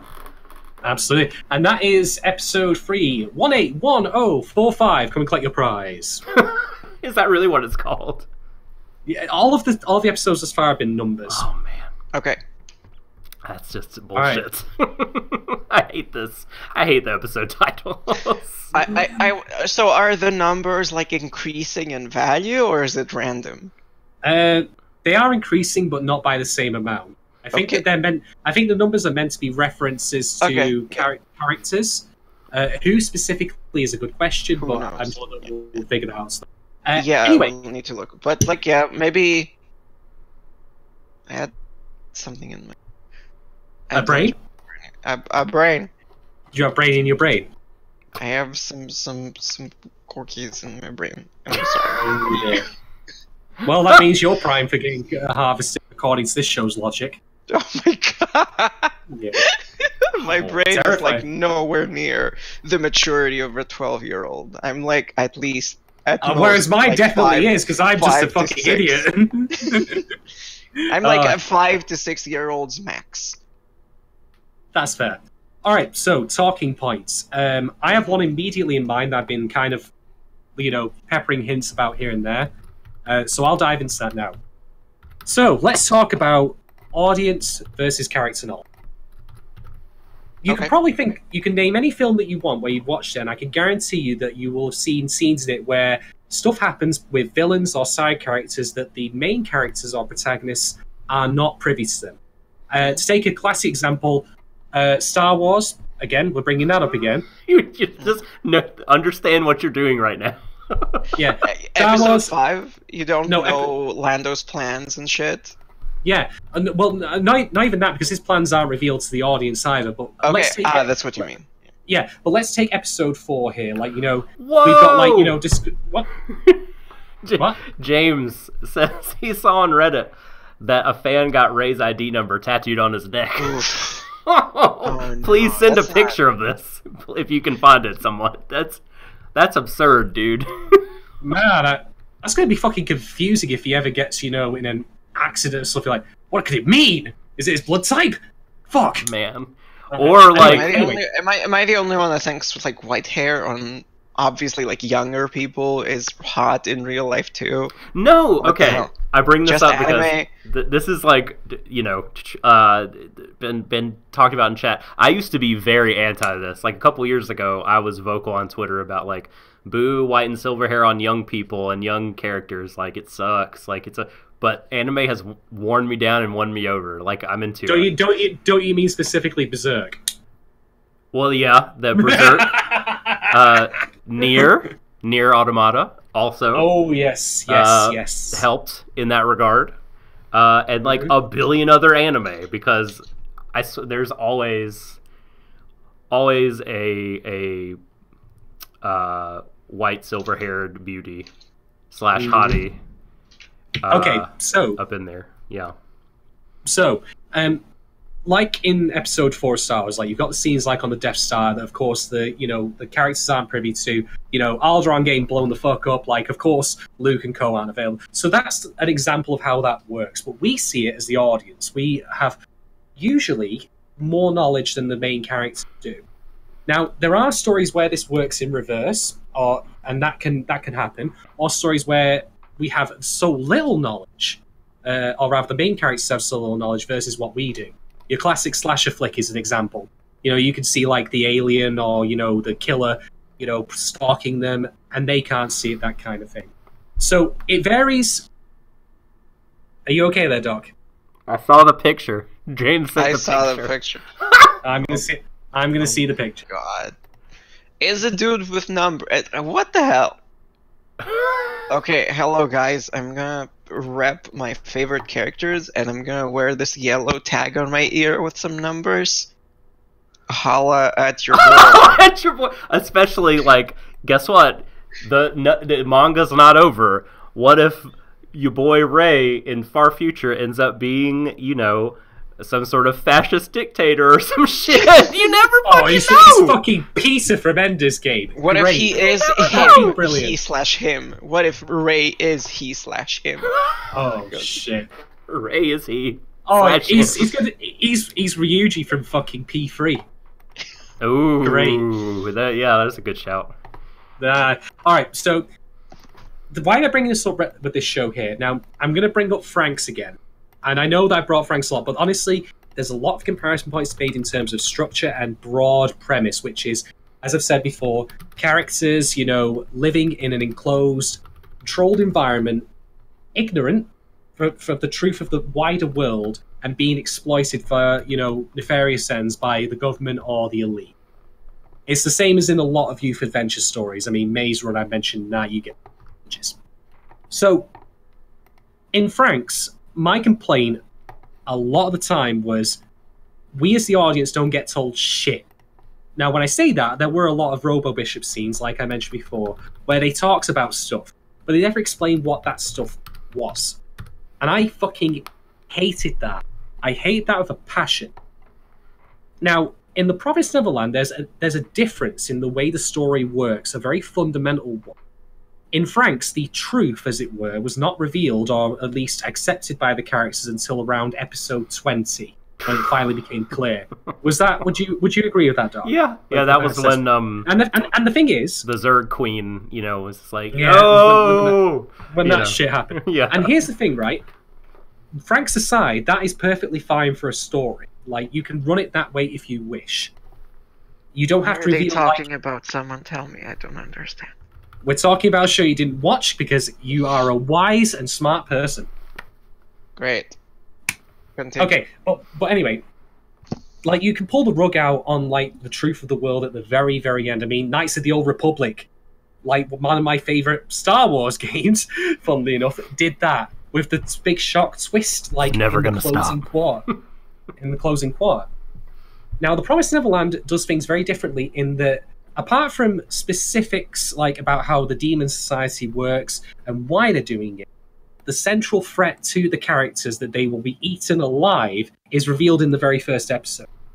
So they have the truth revealed to them, not in whole, of course, but certainly the most important fact, which is that they will be killed for meat, like, right away. And that is a very fundamental difference between that and Frank's. And so for me, I'm actually of the reverse opinion with Neverland in that the less we know after this reveal is better. Because then it gets filtered through the characters.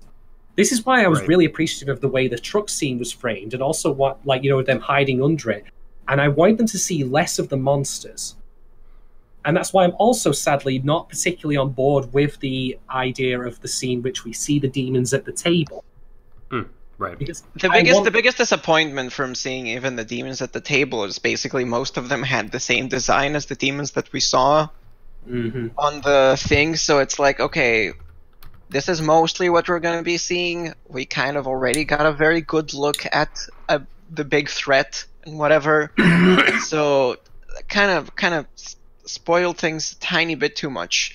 In general, I'm okay with that stuff because with the rest of the stuff, like, I'm okay with showing Mom's, like, discussion with Crone and maybe showing Crone and stuff, because this is basically like a chess game, and they're kind of showing you a small part, because obviously Mom still has, like, other plans and shit, and there's still, like, motivations and kind of maybe backup plans and whatever that we don't know about, aces up their sleeve that we don't know about, but it basically kind of contextualizes the chess game a bit, which I think is one of the more interesting parts of this thing, along with how the characters develop.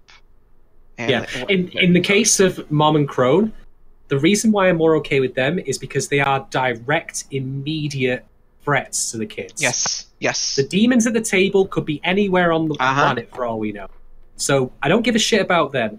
I like the fact that we get to see... I mean, you said about the visuals. I don't mind seeing more of them, even though I wish that we only got to see a little bit of them. But for me, I think The Promised Neverland would be better as a show and as material. And Doc is dying here. He did it! Oh my god. Do we have the dude in antlers? Oh my god. Yes! That's the greatest thing I've ever seen! Yuki! Yuki, my man. I love you. You're too good to us. You're too good to us. Using your skills on this garbage podcast YouTube show. I thought you were just going to Photoshop. Holy shit! Oh my god. You're very talented, and you're using it for the worst reason. And I very much appreciate it. Oh my god. Thank you so much. Thank you. Oh my god. That's incredible. Like, incredible. That's amazing. That's fucking amazing. This is the worst Fallout Boy fan art I've ever seen. Oh my Jesus. How dare you? Yuki, like, if ever we meet after I finish kicking your ass at Guilty Gear, I'm going to buy you a beer. This is, anyway. for those of you... We've played Under Night. I will destroy you in Under Night. For those of you who don't know, this is a fucking dumb joke. I was mispronouncing Yandere and said the Yandir. Yandir. Yes. We did a poll as Norman the Yandir, and the chat enjoyed it. And Yuki is incredibly talented and put together Norman the Yandir. So that's got to give it up for Yuki. Oh, thank you, Jesus thank you. Christ. Okay. So what you just said, like with Frank's, you're just sort of wondering as you watch it, like, do they know what they're doing? Do they know where they're Is going? Is that referring to the show or just the characters? The show, the whole production, and here, you immediately get the sense okay, they've made this puzzle box. There is a plan. Yeah. And so you're more comfortable not knowing things because you just feel okay, I trust them to reveal these to me as we go, and they do drip feed it to you, over time. So, as I say, I'm actually okay with keeping the cards to the chest as long as possible in this case. In particular, I would really like it if the show spent more time filtering the revelations through the characters. Because much of the show thus far has been them trying to make sense of the revelations around them and trying to puzzle things out. And so the more of that happens, the better. In the case of Frank's or shows or works of its ilk, where they don't reveal the central oh shit moment until much later, us as the audience learning things that there's dastardly shit afoot that's going to put our characters at risk is a good thing because it raises tension. We know that there's there's an ambush coming that the characters don't know about. There's dire shit on the way. I mean, Star Wars Episode 4 again, we know Alderaan gets blown up and we know our characters are en route there. Wait a minute. There's your tension. What? I'm just kidding. No, go ahead. But there's your tension. So it's fine both ways, but it's a question always, as I say, of execution. And Frank's, of course, shat the bed real fucking hard. The Promised Neverland does not, but I think that it would be sharper if it omitted giving us a lot of definitive detail about the demons at this point in time. I mean, I know that they eat children. That's the only concrete fact that I need for the time being, and I would be perfectly happy with finding out nothing else about them until after the kids do escape. Do you think Mike Tyson is a demon? Is he a raging demon? Or is that wrong character shit? Yeah. Not M. Bison. Mike Tyson, who I think it was Mike Tyson that is famous before a fight saying I'll eat your kids. I will eat his soul. Buster Douglas, I'm already a demon. Wow, a Buster Douglas reference. That's a deeper cut than I expected. That's good. Awesome. Oh, Bro, I literally googled Mike Tyson versus. Yes. Because I don't know that shit. But I will punch him out on the game of the same name. In America, he was a cultural force in the 90s, in the early 90s. Yeah. And he always had your ear. Yeah.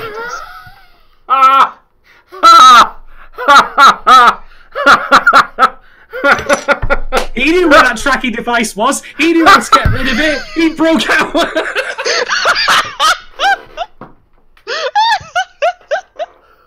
Mike Tyson was the first person to escape the Promised Neverland. Oh my god.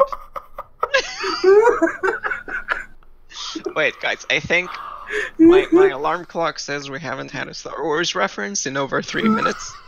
I would like to make a comparison. All of these characters, I don't know if you noticed, but they have hair, just like my favorite Luke Skywalker figurine. I just thought that was interesting. They both have hair. That's a Star Wars reference. Cool. Anyway, that's about all I really want to say on that particular talking point. I'm not holding it too hard against the Promised Neverland right now, but I do think that this episode would have been stronger if it just had made that scene, or if it wanted to keep it, if it didn't show us the demons in full profile. Keep it to hands, one eye maybe, small, incomplete details. Let us mentally fill in the blanks or try and question it. I think that would have helped sell the tension more rather than just, demons about to play poker or, have a pub quiz. Because that's, it takes the edge off it seeing them in such normal circumstances there. That's why we were making all those jokes about him going home and saying, Sally's doing wonderful at school. Her mathematics are on the top of her grade. Just saying. Right. Do either of you two have any talking points? The plant, they said the plant, but I thought they meant it as a power plant. Right, like a conveyor belt factory type deal. Yeah, meat processing. Yeah, exactly. Not like a plant with fruit. The fruit was a different kind of. What if Ally. what's the music they always play in Looney Tunes when they show like a factory assembly line? Like do do do do do do do do. Oh my God. Like, what if they just like put that over a Neverland, like, of the kids running around? Like, that'd be grim. That'd be grim as fuck. Oh my God. But yeah, that's what I took. And I mean, fruit, like, you know, I mean, maybe, right? I mean, maybe they're. That just sort of seems like a way to talk about like product, but they didn't say product; they said fruit. So. I don't know, Tracy. I mean, it could be a whole Could kind be of thing, colorful language from our villains. Speaking of colourful, like, can we have an English dub of like some of the demons speaking in a thick Boston accent? Or we gotta give him the staff. We gotta give him the kits. Oi, Gov, pass me that little one. I want to take a little nip. I want to take a little nip of brain. He's like, No, you twit! That's not for you. That's for the boss. As for him, the boys. Don't you know nothing? Boston. What's a good? What's a Boston? I don't know. Like, those kids are a wicked schmat. I don't know how to do a good. I can't do a good Boston. that's enough. That's all I need to say. The rest of it just completes itself in my head. Talking points. So, shoot, there was something I was gonna say, and I can't. Oh, Yukinon mentioned Elias, and yeah, I mean, did the designs continue to remind you of Ancient Mage's Pride with the juxtaposition of the skeleton and the flower? Oh fuck. Well, that's in my head now, and it ain't coming out. I think you mentioned it early on. I want to say. I think. Yeah, I think. Yes. Did you really call it Magus? Magus. What should it be? Yeah. Should it be Magus? Isn't Magus? Is it Magus? Well, that's Ultra Magus. What did I say? Did I say Magus? Magus. Well, you know, you have Magus. Plural mage. Yeah. Plural mage. Yeah. Uh-huh. That's true. I think I'm pretty sure it's Latin, and it's not as So should it be Magus? Okay. And then like magic, magus, magi. The chat. He's a wizard, yo. That's right. He's a wizard. He's the ancient mage. It's ancient wizard man. Is Ryu a wizard? Is Ryu a wizard? Has he had sex? I don't know. Does Ryu fuck? Man, how did we get from there to there? He's my favorite character in Star Wars. Probably doesn't. I don't see. I don't have a lot of talking points because I think oftentimes, like when we were doing Banana Fish or Frank's, like part of what informed my talking points would be speculation about things moving forward and things setting a tone, you know, and all that sort of stuff. And I can't do that because I know what's going to happen. But I mean, I think we've talked about like most of the relevant, like huge things in the episode. You know, our disappointment with some things about Crone, the differences between the anime and the manga, the you know, the differences between the characters kind of coming to bear when you talk about their weaknesses, when you talk about Tag and how that pans out, when you talk about their conversations and the big reveal at the end. So Shadon, what do you think about Gilda at this point? Well, both of you, like, what do you guys think about Gilda? Like, what's your to restate what I said earlier, to make this more clear, I don't think Gilda is an active participant, or antagonist against our group. Not right now. I think that she is being scouted and understood as a potential, you know, mole, so to speak.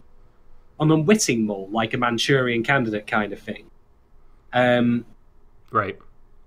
But like I said before, with these being children, and oftentimes it bears repeating when you're dealing with the material to remind yourself that these are very young children. Like, how many shows have we watched in our time, Doc, or where, you know, characters are like usually 16, 17, 18 or older? How many times have we dealt with characters younger than that? Rarely, if ever. Mm-hmm. And like I said, children, like, you know, their needs and their wants are very immediate and very basic. So, Gilda, in her case, like, I can this is no slight against her because she is only a kid, but I can imagine it not taking much for, you know, Crone to come in and just grab her on the shoulder and go, Gilda, I believe that there's something a bit strange going on in the, you know, the house. I think that some kids might be misbehaving, shall we say. Yeah. Mom trusts you. Have this brand new teddy bear. And I was going to give it to someone else, but I thought, you know what? Gilda's a really, really nice girl. She looks out for everyone. Do you not want to look out for your friends right now, Gilda? Do you see how I'm going with this? You see like that? It really is as simple as that. So I don't think Gilda, if she does end up turning traitor, quote unquote, against the gang, I don't think she's going to do it out of maliciousness. I think she's going to do it because she believes in the status quo and the order that's been built around them. And she doesn't want that to change or be damaged or harmed. And she's going to do what she thinks is in the best interest of the group, even though that is A, false, but she doesn't know that, and B, you know, against, you know, what them doing the same thing. They want to do what's best for them. So I think that any, you know, foul play on Gilda's part is going to be innocent insofar as she doesn't mean it to be malicious. She means for the best. She's just woefully ill-informed about the harsh reality of the world they live in. And this is the point where she starts seeing out how Emma acts and is acting differently. And, you know, how she's taking great care to check over, you know, Carol and like, wait a minute, why is she doing that? It's a bit strange. Usual. And didn't she go to like that gate that night and then came back looking like she was white as a sheet? This is weird. So that's the way I see it going. Come back. Well, I guess she knows it. She knows because she specifically referenced. Yeah, she specifically references, but I was wondering if we actually see her kind of realize. But she knows. She knows. Okay. That's why. Yeah. Did you guys catch the shot of the villainous glasses, like, you know, sunlight in the glasses? Right. Yes, the empty eyes, sunlight in the glasses thing. Yeah, it is. Yeah, it is setting up conflict again, which is, I think, is going to be a theme. I don't know.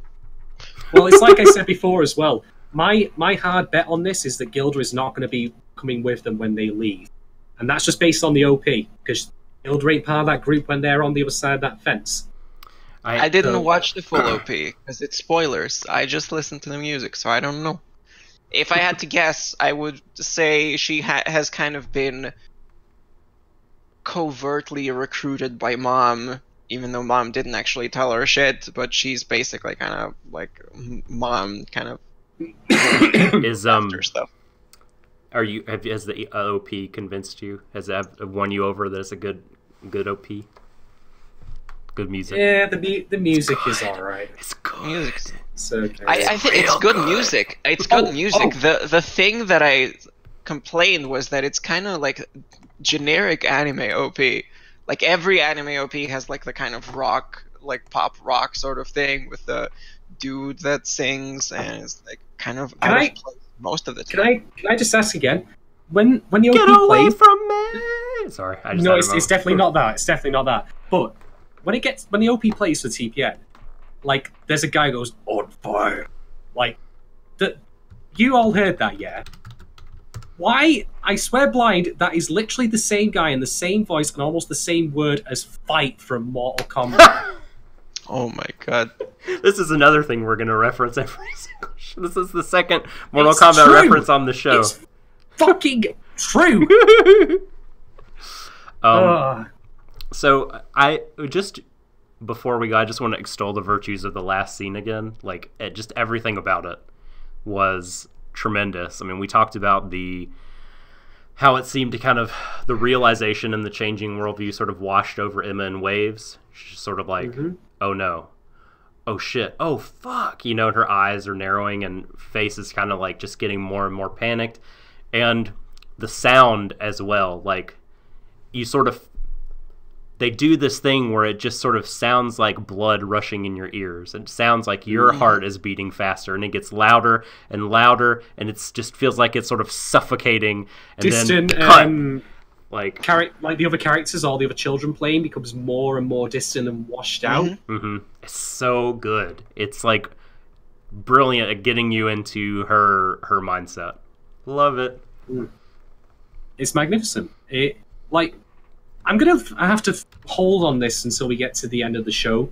Because currently I'm very much on board with it, but I am going to wonder, like, this show is very filmic in its like presentation, and there are certainly anime elements to it. Like in the previous episode where there was the bit where Emma's eyes go all fuzzy and grey, like that little like thing that happens to characters when they're really confused or shocks.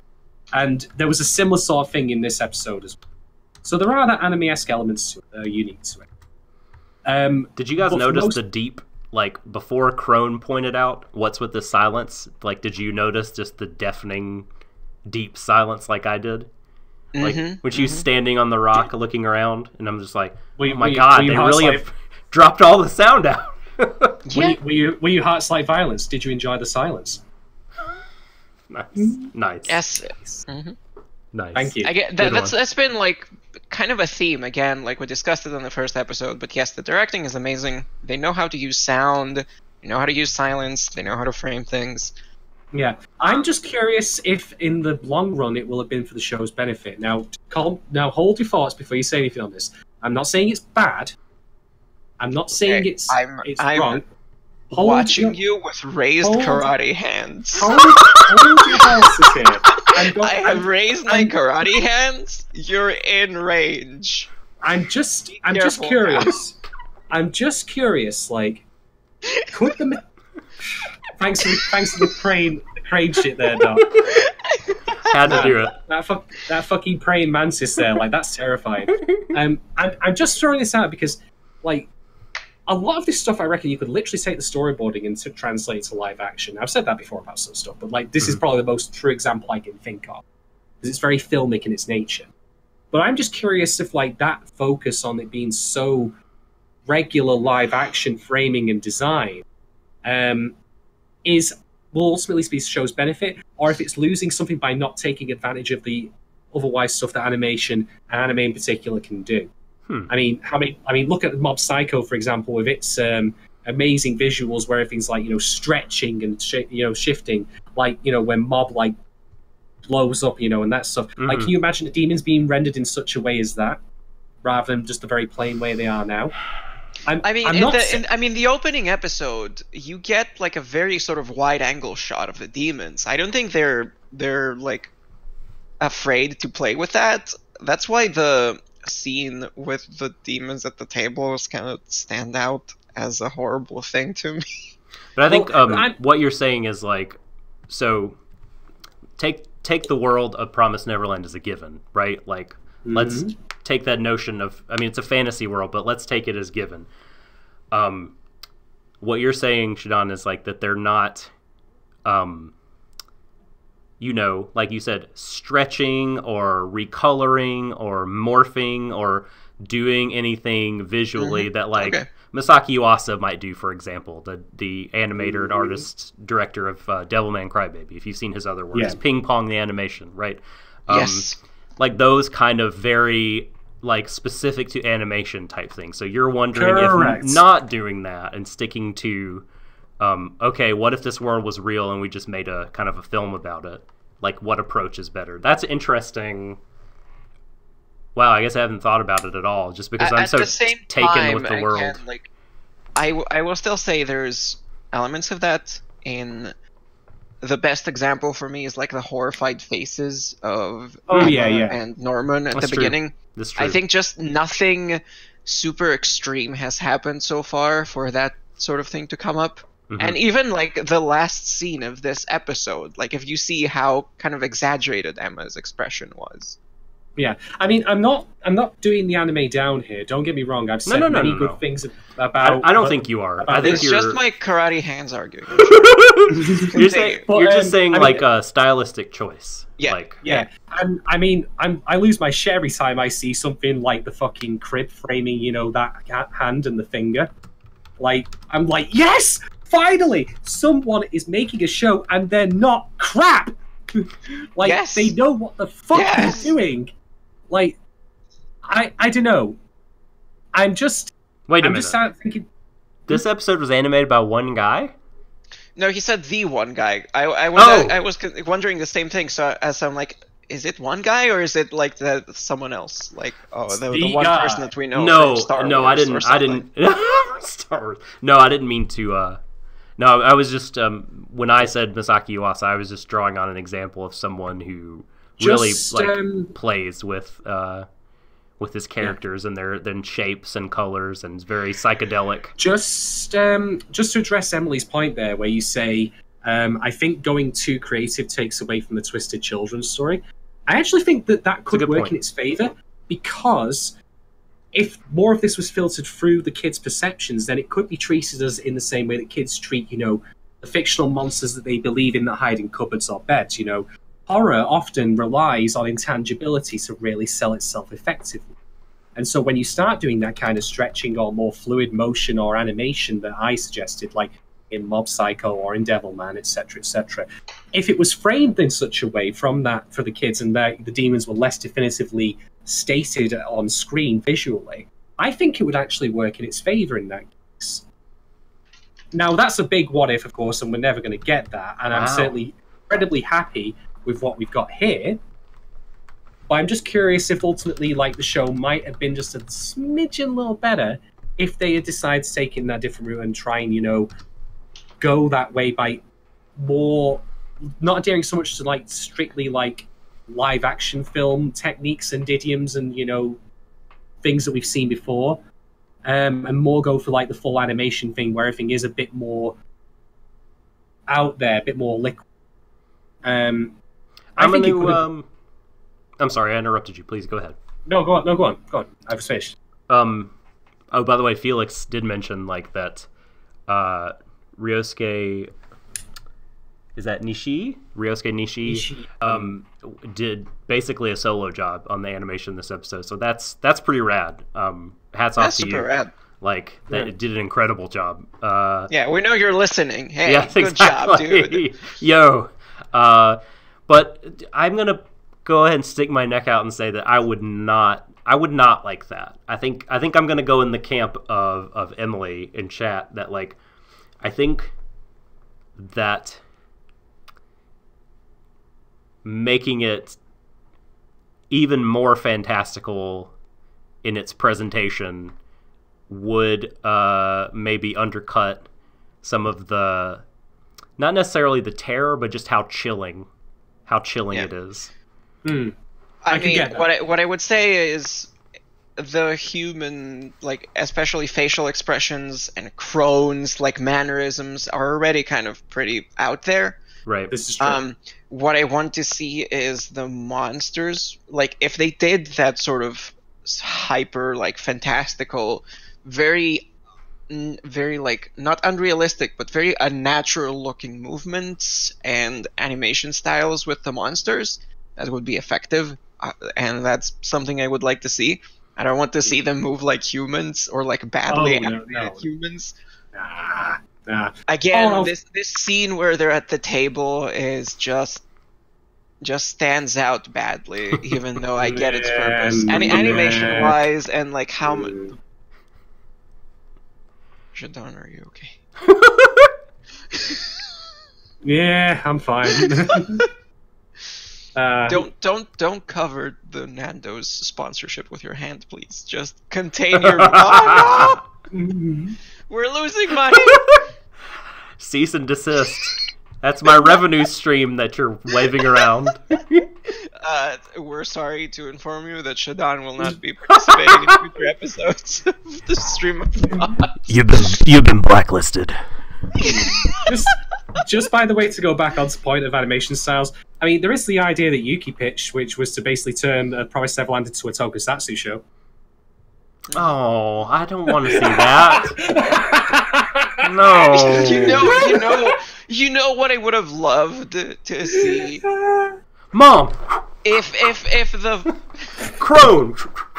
Like, no, don't do that. what if the monsters in this were basically CGI squids? Nope. Nope. And we're barely No. No. No. Man. We're gonna find the clip of that and post it as the finale to the Promised Neverland. No. This episode has been a lot. It's been a lot for me, personally. All right. Should we revisit Twitter here? Let's revisit Twitter. ツイッターポール Oh, wait. Should we rate the episode or do Twitter first? Twitter first, then rate. Okay.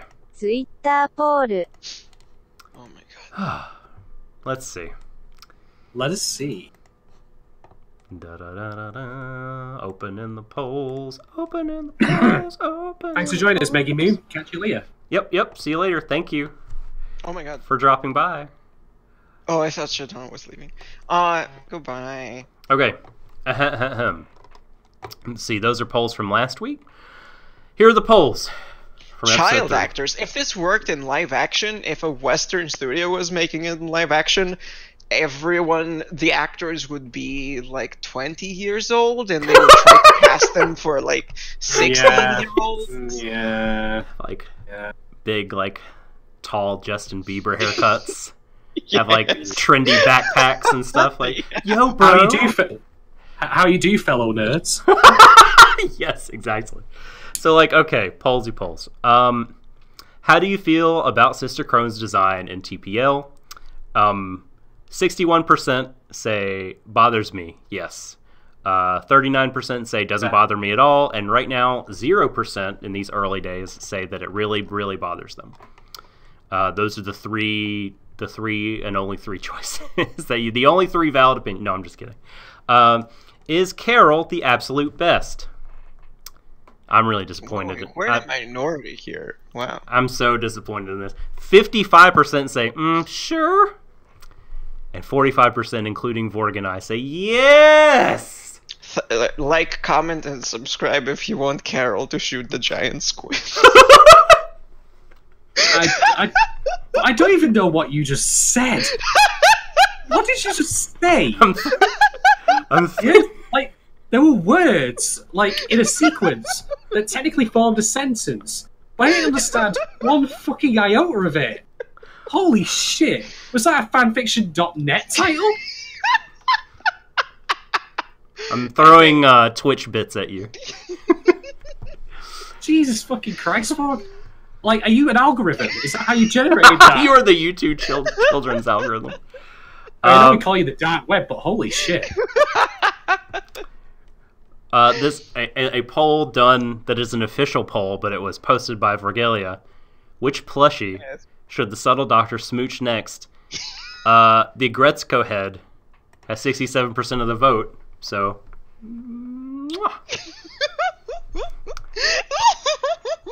This webcam show that we've started. No. Got that. White hair in anime. Hot or not? 88% say hot. I'm biased, so I'm Very saying good. no. We're among our people. Can you tell why I'm biased, folks?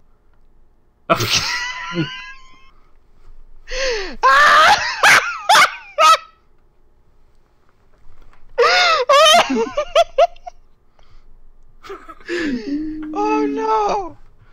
Oh no! Our final poll. Beards for life. Would you, and then there's a link to the picture of the fellow with the Ray tattoo on his neck. 89% say hell no. 11% say they already have. Which is my favorite answer. Maybe he's just preparing for the post-apocalypse. Who can say? You know, maybe he's just got some really strong foresight. I wouldn't put it past our listeners. / viewers. Okay. We want to rate the episode now? Yes, indeed. Who first? Vorg, do you want to go first? Doc, do you want to go first? I'll go first. There were some little things about the Crone character little deviations that, not simply because they were deviations. Again, I really don't want to come across like the guy like, well, you like the movie, but have you read the book? Like that person. Like, but what they did, I was kind of like, I don't know how I'm feeling. I feel kind of lukewarm on it. So was that the noise of a Formula One car going round the corner? That was incredible, dog. That sound cannot be replicated. Like, even if you try, you cannot replicate. No. That was incredible. I would never tattoo anything anime related on myself. It's a mirror. Amen. That would I mean, I love anime, but I don't think I'm just sticking to buying figures. I saw them unbox my Cheryl figure, by the way, on speed. Oh my God, Yuki! I'm not even gonna say what you. I cannot. I'm gonna give it a 4. A 4 shitty crystal backgrounds out of 5. You know, I'm a big fan of this rating system where we actually explain the ratings and we don't actually just throw a number. You know, it's pretty good. Crohn's stuff was... it still bothers me, but it was a bit distracting. But I get what they were doing narratively. Even though I don't support it and I don't enjoy it. So, just coming at this from just, like, you know, how it advances the chess game, how it introduces new stuff, how it develops our characters, how it introduces the new unpredictable villain. Dude, your battery's changing. I give it 2 Steven Spielbergs out of Sugoi. That's the highest rating one can give on this show. Holy shit. Konnichiwa. Steven Spielberg Desh. How do I follow that? The greatest thing, like... How do I follow that? The internet has produced a manifold great clips, but perhaps none better than Konnichiwa, Steven Spielberg Desh. How do I follow that, folks? Like, Jesus Christ, you've left me in a shit situation. Alright, okay, so, just to recap. Woo! Okay. What are you even saying, Vo? I'm just like... Just get the giggle fits. We've really tickled her. We've tickled her. I like... Oh my God, you're making fun of me. Ah! Don't bully Vorgelia. It's fun when she's tickled. Karate hands. Anyway, so for me, I can't again say enough how much I adore the direction of the show, even if I'm just, you know, being that cynical, you know, nitpicky arsehole, you know, man yells at cloud bastard that I am. The directional touches were fantastic. I really love, again, like that little moment with Carol, like the finger, like I felt like it was such a touchstone moment for this show. The development of the plans, the game that was also not quite a game of tag, which was really interesting and told us more about like what potentially could happen down the line. Wasn't so fond of the world building stuff that was distinct from the children themselves, particularly the demon table, but that was 10 seconds, maybe, if I had to be like of the entire episode. The music was on point, the visuals were brilliant. I'm going to go the same as Doc here. I'm going to give it 4 out of 5 maps of the Earth of questionable accuracy. 4 out of 5 we didn't calendar forgeries.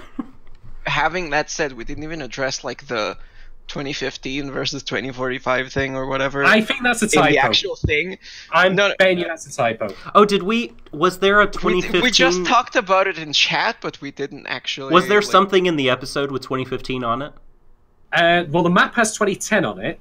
Oh, okay. The calendars have 2015. What does? Yeah, and the children say 2015. No, did they say it already? Oh, I feel so bad. They say like, you know, like if this would be 2015 technology, like it can't be that advanced. I'm fairly certain that Ray at some point says 2045, where that comes from. That's He on the said calendar. 2050. Well, there's a calendar on the wall that shows today's date. I'm getting them the wrong way around. So here, I just can I just publicly I want to apologize to Meggy Moon in chat. Like they said something about like 2015, like the different, and I was like, oh no, like thinking it was a spoiler and so I removed the comment. I'm so sorry. I thought it was a spoiler, but if they mention it in this episode, it's totally fair game. I'm so my bad. Yeah. My bad. I don't want to So, come across like an iron-fisted. They're chat establishing moderator. world building. It was very nice. I like how we're kind of like seeing these episodes, like even from the ratings discussion. I think like Doc looks a bit more like to aesthetic. Like you mostly discussed about aesthetics. Like I discuss about narrative and plot. Shadon discusses about like the visuals and the direction. I would like to just talk about.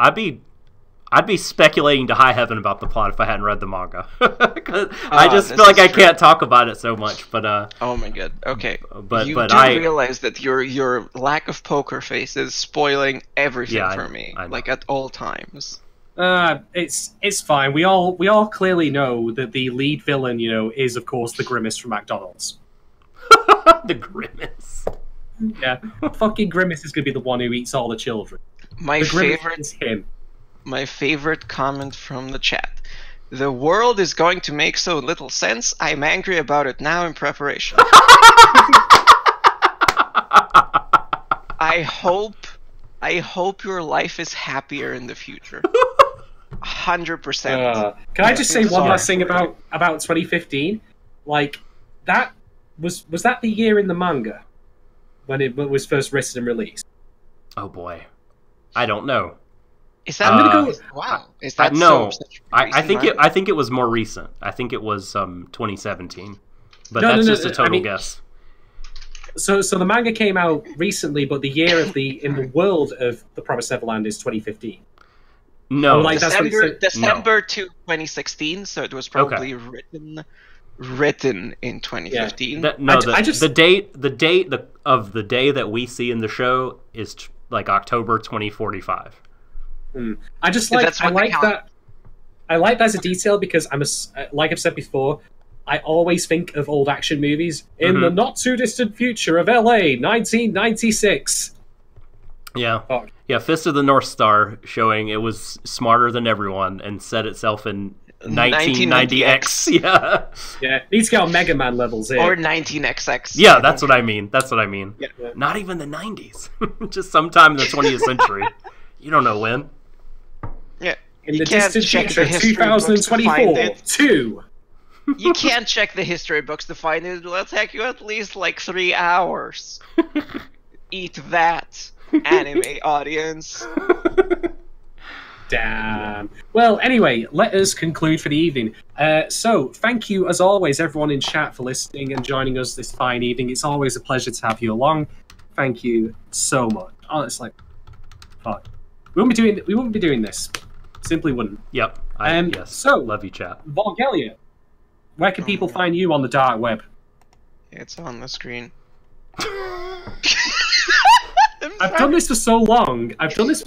Just say it out loud. I keep forgetting. There's a podcast, audio-only crowd. I know, yes, I'm sorry, yes. So, twitter.com/Vorgelia, twitch.tv/Vorgelia, anything /Vorgelia is me.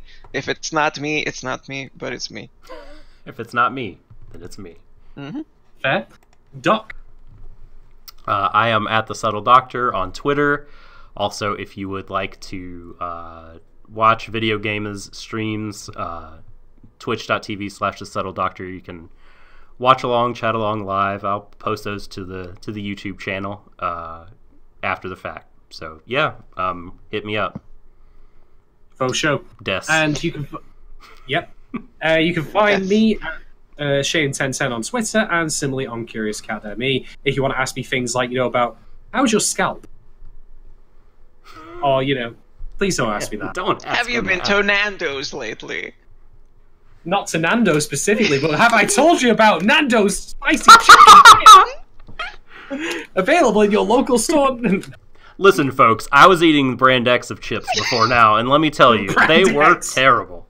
I didn't know what I was missing until I found Nando's, the cheeky chip. Available in 5 fine flavors. No, sorry, go ahead. To answer your question, Felix, we have to be kind of semi-flexible with Stream of 4 and when the days are. This is mainly my fault because my streaming time is very depending on if I'm working later than usual or if there are outside events happening, which they are becoming more and more. Your life, your real life, is getting in the way. What? How dare you? I'm sorry. But we tend to aim to get the streams done as quickly as possible after the episode comes out. So Monday is a fairly safe bet, I would say. Although things may change. Like the other week, for example, I was out of the country at the time that we otherwise would have streamed, so that's why it was delayed a little bit. Yeah. But generally speaking, we'll try and get it out there in advance when we'll be doing it. But Monday is usually a safe. Anyway, that is the end of the Promised Neverland episode 3. Will! I'm so sorry. I'm so sorry for blowing up your ears with my laughter this episode more than the other ones. I'm very sorry. Be daft, it's only going to get worse, and you brought it on yourselves. Good. Please. It's fine. Also, I'll remember next time to plug in my high-quality microphone, because this is shit. I'm sorry. Maybe there's a chance, Sano. It's like, like when you play a vinyl record back on an old player. It has a warmer sound. Anyway, so yes, that's it. Promised Neverland episode 3. What'll happen next time? Is guarding the iconic desk fan. That's his job. It's right there. He's guarding it. Nobody can touch it. He's also wearing that hat to hide the supercomputer he's recently installed in his brain. Beep, anyway, insert beep, beeping noises in post. Beep boop. So, thank you all again so much for listening to us. If you have liked this podcast, by the way, and you happen to be, listening to our iTunes, or if you're not even, please do feel free to take a moment to leave us a rating and review on iTunes or SoundCloud, because it really does help our discoverability, helps us get us out there, helps get more cool and awesome people like yourself to come join us. It would really, really mean a lot. We don't want any of your money. But we certainly wouldn't mind you just taking 2 minutes just to drop one of those for us on our iTunes or Sound. But in the meantime, until next week, ladies and gentlemen and MBs, thank you all again so much for joining us for another stream of 4 here at Warui Deshou. I've been Shadon, that's been Doc, that's been Vorgelia, and as always, everyone, until next time, brace yourself for everyone, to the ends of the universe, and a very good night. No te rendas, la luz te espera. Sugoi!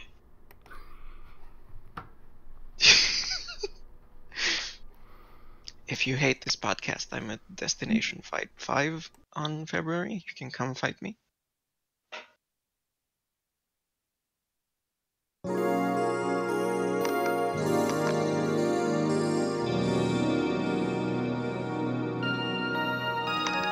is headbanging again. Shadon is looking dead inside. This is what's happening right now.